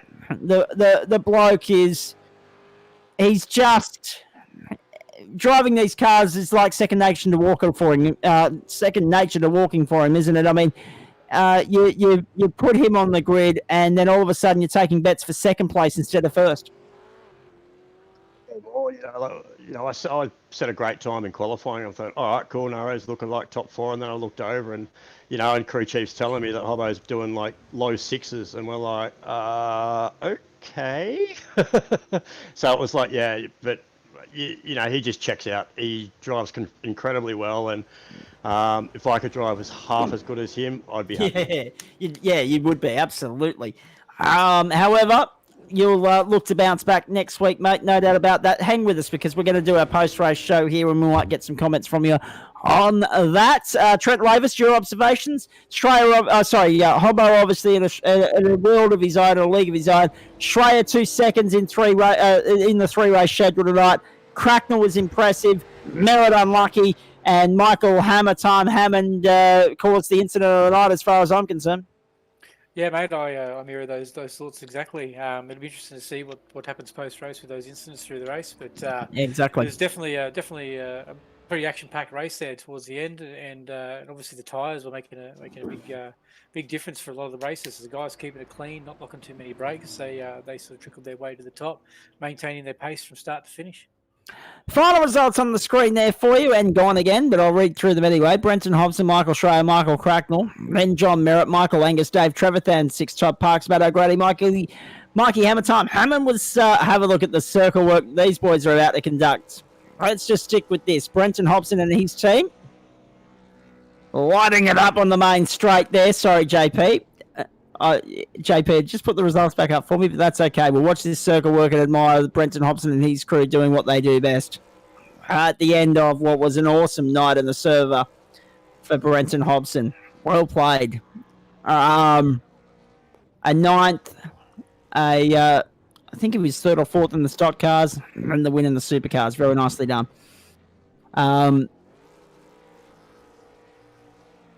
Very impressive from our drone cam there, and well done to the team on a 1, 2, 3 tonight. The JK Science boys. Interesting that they opt to. Now this must be a personal preference, Trent. that it's a Ford Holden team, not a Holden, not a Ford.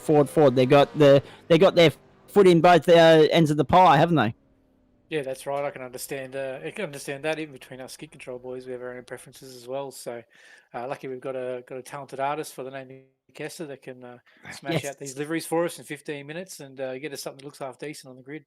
Yes, and by talented artists, we're not talking about the talking variety either. We're talking about the artistic work that you see every week on the screen there on the Gentleman Sim Racing Club broadcast across SimShed Broadcasting and also across Zach Sports and Twitch on Adam Maverick Lavis's channel as well. Post race show. Let's get stuck into it here.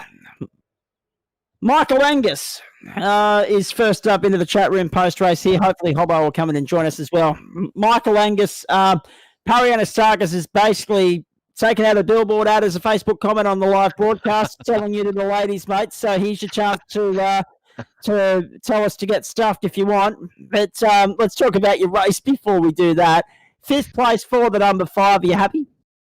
Yeah, I had an absolutely shocking start. Off the grid, I didn't move. I don't You didn't go really, anywhere. no, I don't really know what happened there. No, you just got smashed from in behind, and that's what kicked you to first gear. And oh dear. Oh, yeah, no, it wasn't a pretty start, but no, after that, I managed to keep pretty clean and realised with about 4 or 5 laps to go that I was going to be a leader or two, either going to make it or not. So we started fuel saving with about 5 laps to go, and I crossed the line with I think 0.2 of a litre of fuel left. So we'll take it. Well, exactly right. A couple of you guys were always going to be tight on fuel, but the other point of the matter is we noticed a lot of brake lock-ups, therefore tyres squeal and screech. How were the tyres, and how was the wear for you throughout the course of the 45 minutes? Yeah, I really suffered through the first stint. The whack I got up the back, which at the start, which again was purely my own fault, really seemed to offset the balance of the car, particularly down the straights. And I have a funny feeling that might have worn through the rears a little bit quicker. But otherwise, it was a little bit slippery, but it wasn't too bad. The second stint was much nicer. I'm really glad that your stall on the grid didn't end up in the chaos that we saw on Monday night in the intro to Wings race at Brands Hatch. My goodness, I've never seen so many cars getting crunched up within 50 metres of a race start since maybe 1984. Michael, as I said, here's your chance to rebut, or here's your chance to, pump yourself up and sell yourself.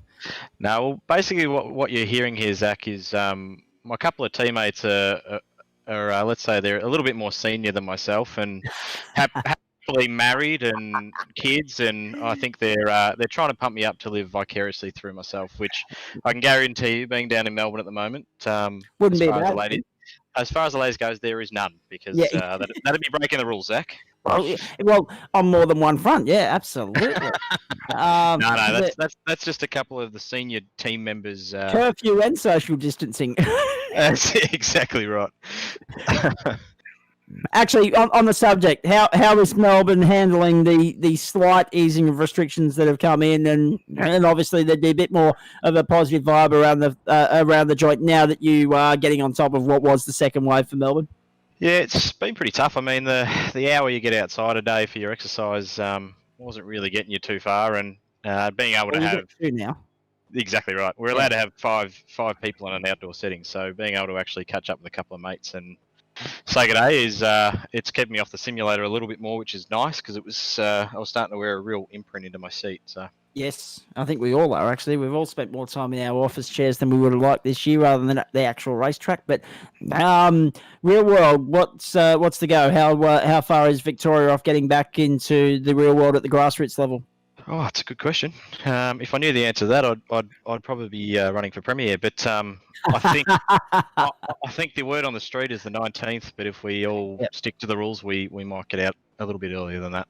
Ooh, if you all stick to, don't you love how these premiers are just using their power to their, to their advantage this year? Fair income. I mean, and let's be perfectly honest. The reason why Victoria got that second hour of exercise wasn't because of anything else other than the advantages brought about with the extra the daylight being brought forward from an hour of uselessness in the early part of the day to the back end of the day. It's a concept called daylight saving. Queensland, you need to get with the bloody program.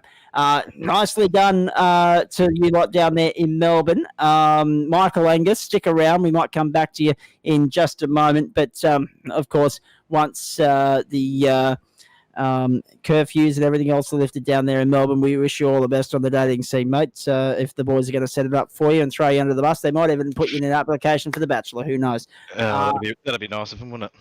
Yeah, exactly right. Parianastakis, as I've read that comment out on air, as I said, the currency is Canadian club. Let's continue the conversation here. Let's go to our race winner, Brenton Hobson, after all that madness. Brenton, I don't know where to start, mate. The Stockcar race went okay. You copped a penalty on the last lap despite some awesome driving in the production car race, which is a little bit more hairy than you would have liked. You got sent by your own teammate. I'm sure there'll be some words there exchanged post-race. But then the supercars, I was a little bit concerned on that last lap because I didn't have the radio communications or anything else. I thought, hang on, what's he done here? Has he run out of fuel? But it was setting it up for a team 1, 2, 3. You must be very happy with A, your own performance, but 2, your teammates as well. Yeah, absolutely. The last race was great. We've sort of been threatening to do that for a while. I don't know that we've done a lockout 1, 2, 3 in any of the series at all over the last, I don't know, however long we've been doing it. Between Posy and particularly Michael, Shreya, and myself, we're all been there or thereabouts. I don't know if we've been together at the same time in any race up till now, but yeah, mate, Crackers is on the money tonight, so we put ourselves in a good spot. Those guys had good pace and got the job done at the end there to wrap up the back of the podium. Awesome for SSR. Yeah, indeed they did. Excuse me. I just had a gargle of water and half of it went down the wrong tube. So comfortable, Road America, 3 cars, 3 different results. Let's go back to the prod cars. That was a difficult night at the office after the incident early. Yeah, disappointing that one. I'm actually quite happy with my drive. I feel like I drove really well.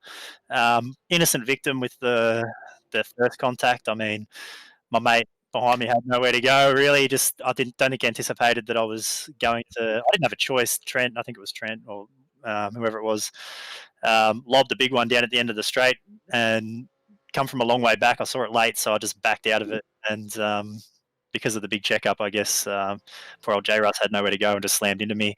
Yeah. Disappointing. I mean, that sucks. However, you're right. You drive back through, coming back from that was nothing short of superb. And had it not been for the slightest bit of contact between you and Tony De Rossi on that last lap, you would have maintained your third. Instead, it's 9th and probably a drop round for you. Yeah, I wasn't sure. I was out of there, obviously, to move on to the stock car, so I wasn't sure where I was actually classified, but 9th isn't probably as bad as I thought. We still get the bonus point for pole, bonus point for fastest lap.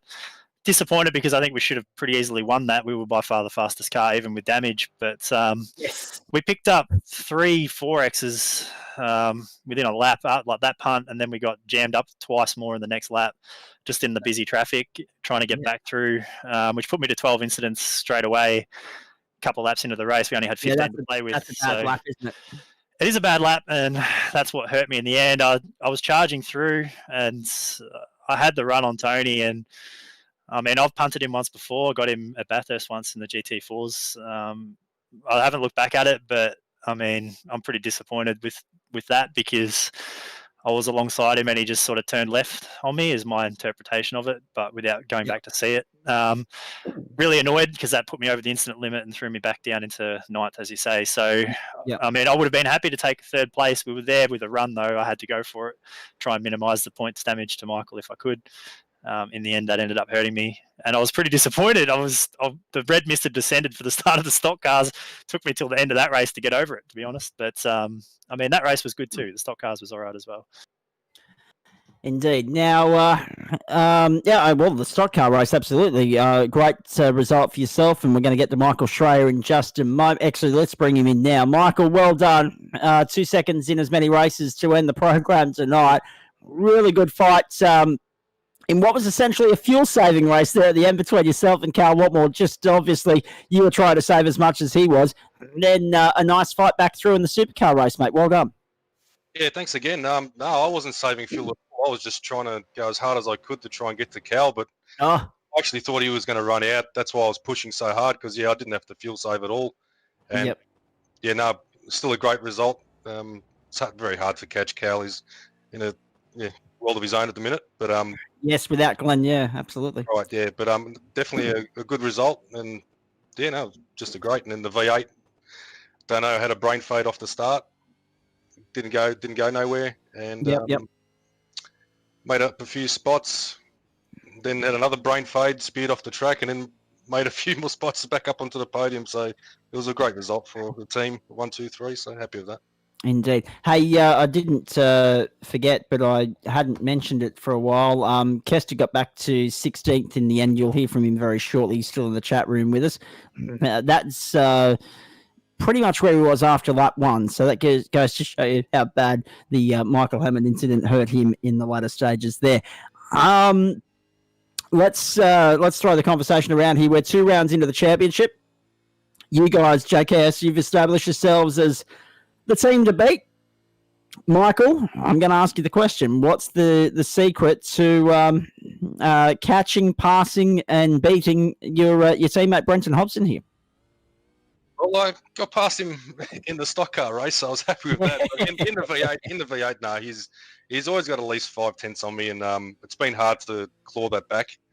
But he puts in a lot more effort than what I do. I don't get much time on the sim, but when I do, I try and make the most of it and then enjoy it as best I can. For sure. I said we're going to be off air at 11 o'clock. It's not true. We're going to be probably going through to 11:15 here. And I'll just deal with the consequences tomorrow when I fall asleep in the sun at the Ipswich Kart Club. Brenton, what's the secret to your success? Because you're improving in the stock car all the time. I mean, you dedicate your time to the supercar. Let's not focus on that. You jump out of the stock car and then you jump into the supercar. It's like a duck to water. You just go to a new level. What's the secret to taking that success in the supercar, harnessing it, and then coming away with a better result in the stock car? Yeah, well, the supercar sort of comes fairly naturally out of the 3, I guess. I mean, I don't know about a duck to water, maybe a duck to chewing gum. It feels like it's got that much grip when I hit the track with it after the stock cars. But it's hard. Like they're all different. All the cars are different. I feel like my pace is pretty good everywhere. But I think I mentioned it on Wednesday night. Unless you sort of dedicate yourself to a specific car, it's hard to be better than everyone else in it, if that makes sense. Because I mean, Cal puts a lot of time into stock cars, and I'm never going to be able to put the time in that he does. And then the production cars I drive once a week. Like I don't drive. I haven't driven Mazdas in forever until I started doing them here, and then since I was a rookie, and then the GT4s I don't drive ever unless it's in here. Same with TCR. So they're just an arrive and drive car, but because of the nature of that type of car, like a low performance sort of vehicle, my driving style tends to be able to put me on the pace with them pretty quick. But yeah, I mean, I put more time into probably the supercar than anything else historically, not so much lately, but historically I've driven a lot of the supercars. So I guess that's where my strengths lie. As far as trying to win like a stock car championship, I don't see it. I'll need Cal to have brain fades everywhere. And then I've got this other problem where it doesn't seem to matter what season it is. I've got a damn teammate that comes in and just beats me every time anyway. So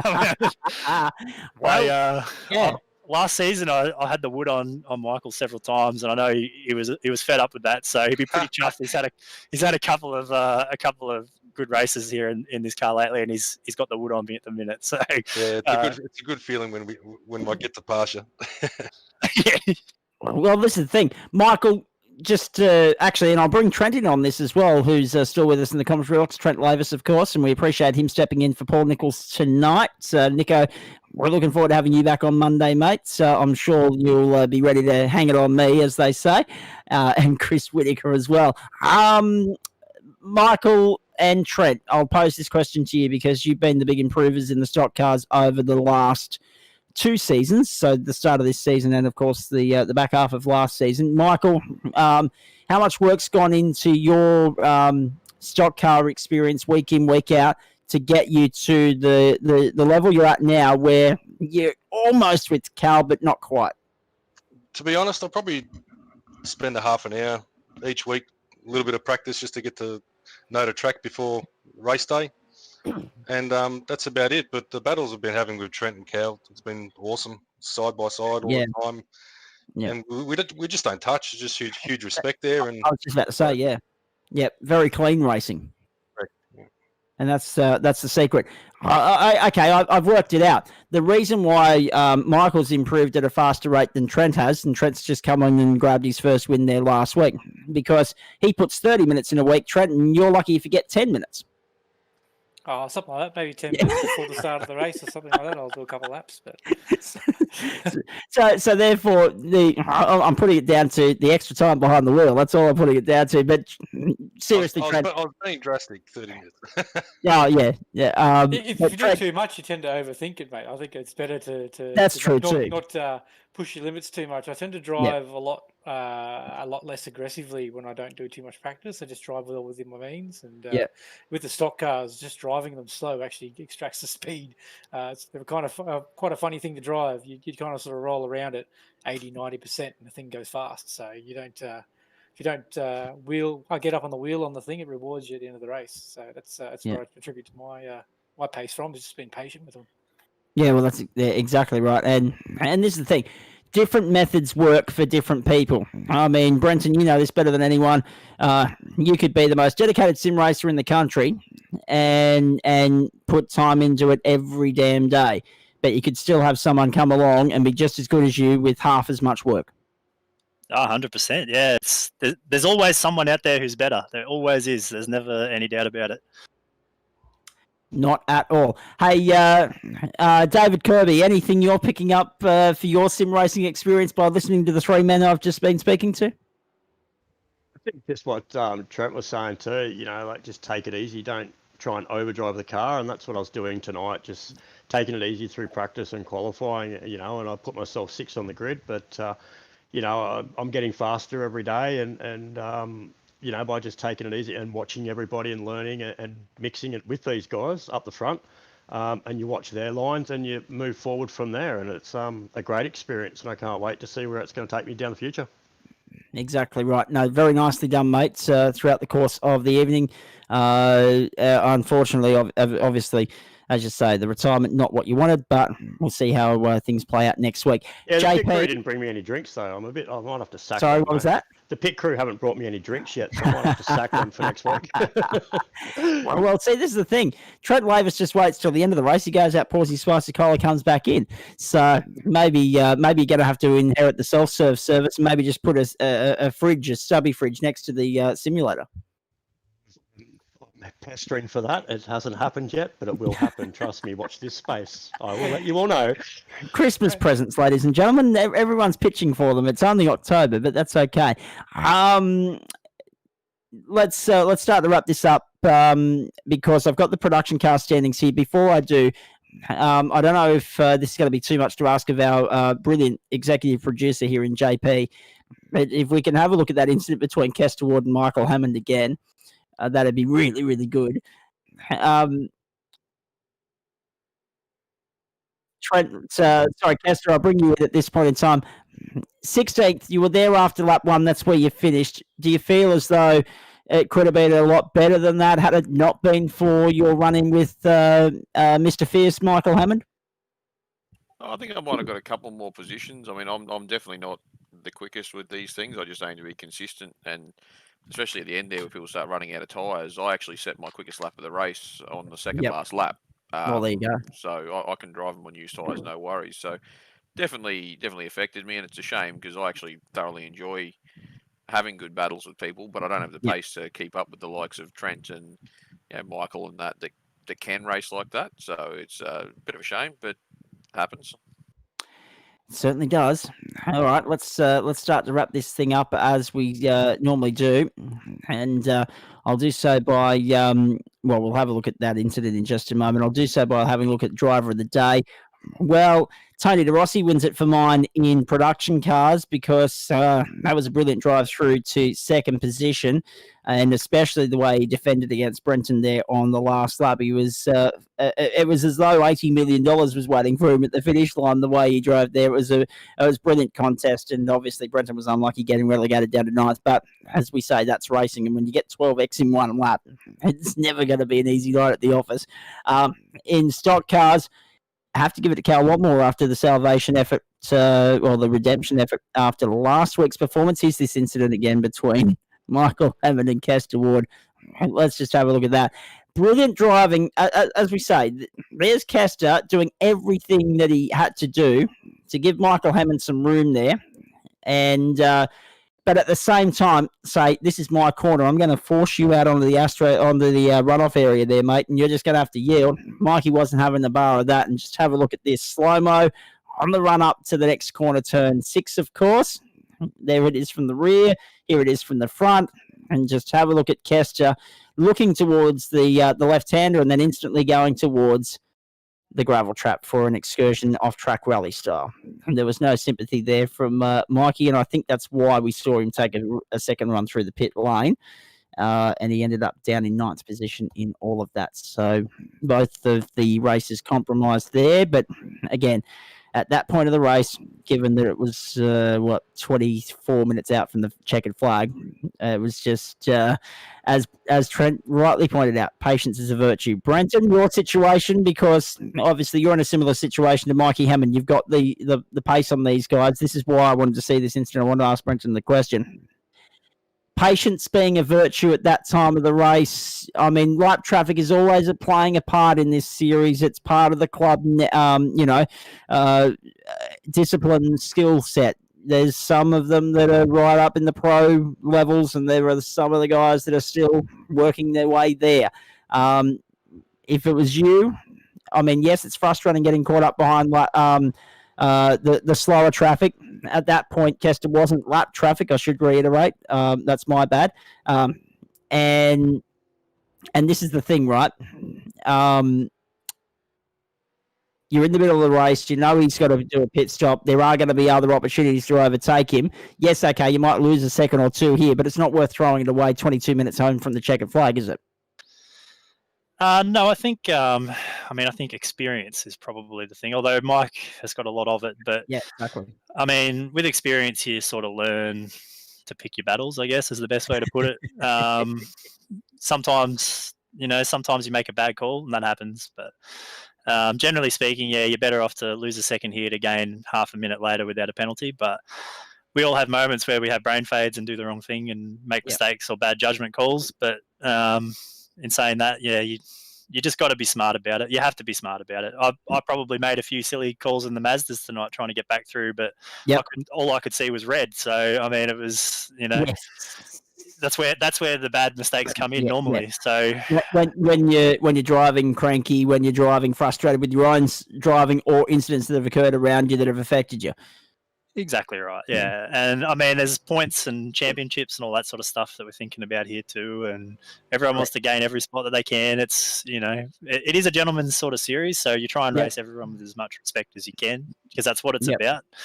But then at the same time, we're all race drivers. So in saying all of that, Trent, when you look back, it's a frustrating sort of situation because, as Brenton said, once the racing starts, it's every man for himself, and we're all trying our best because championships are on the line. But we're not racing for $1 million.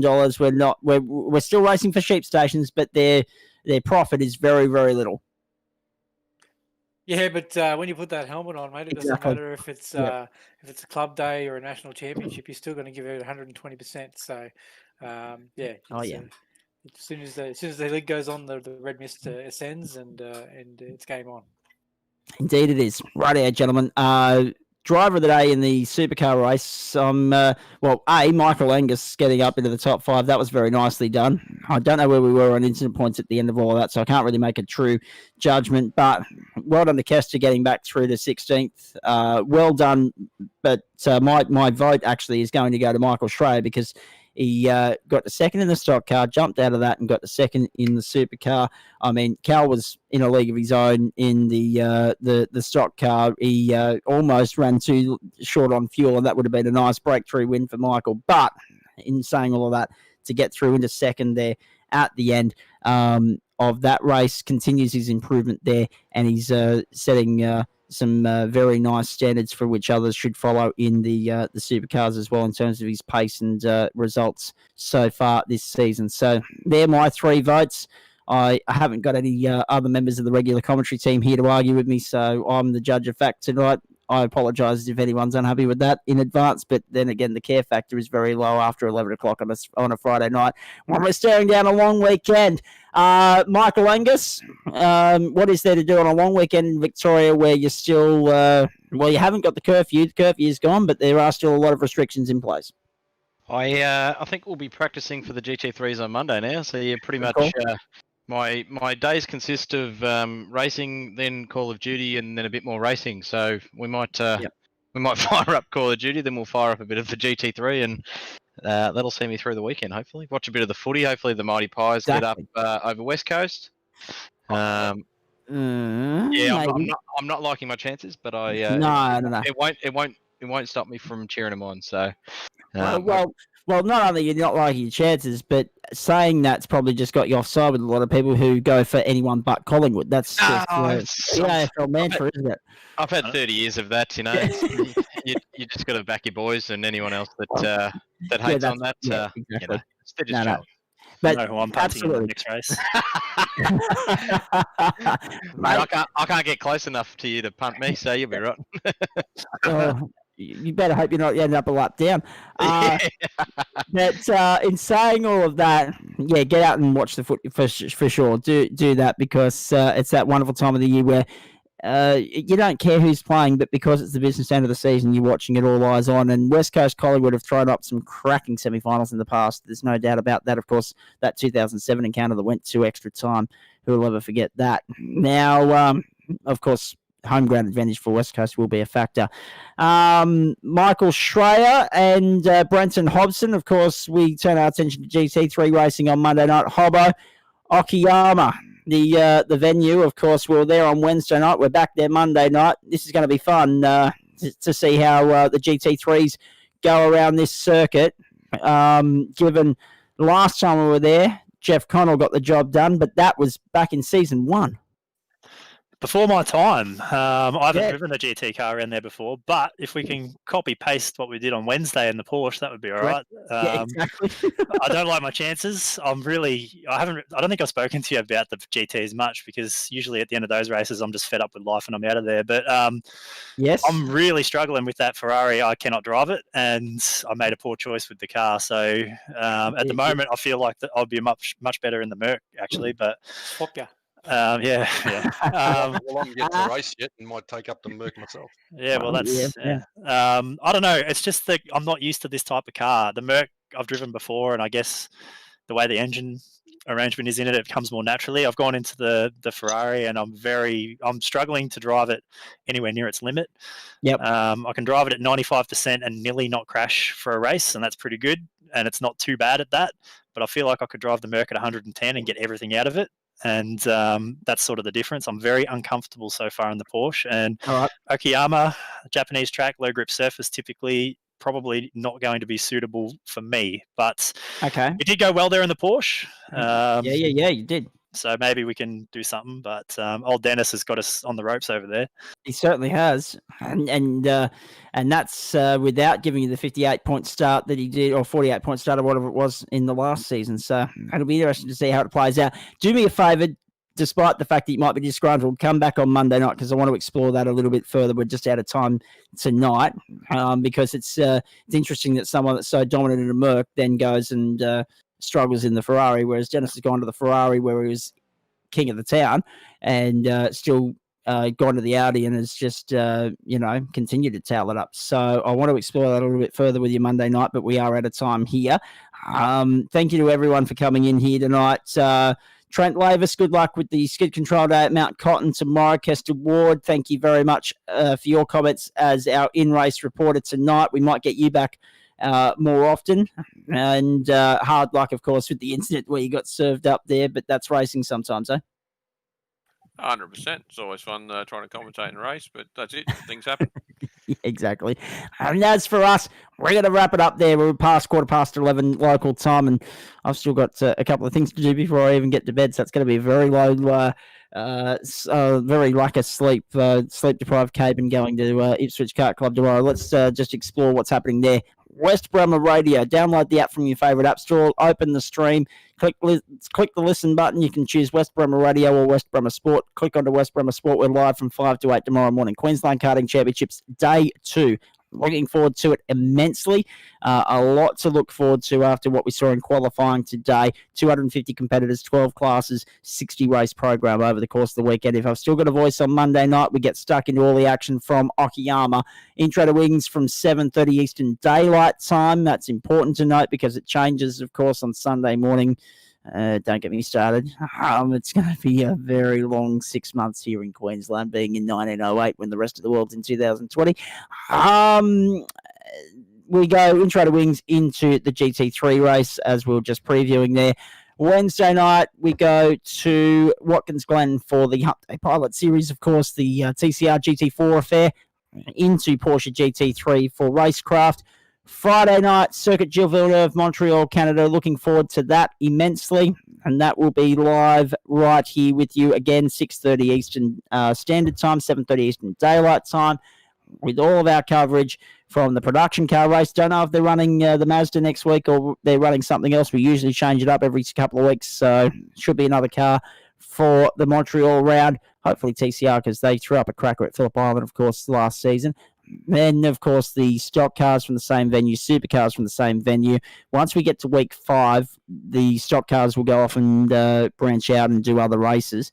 And the supercar series and the production car series will follow each other in the same direction. So we look forward to all of that and more. Circuit Gilles Villeneuve next Friday night. The Stone Cold Racing Series, the main course, getting underway from 9:50 Eastern Daylight Time.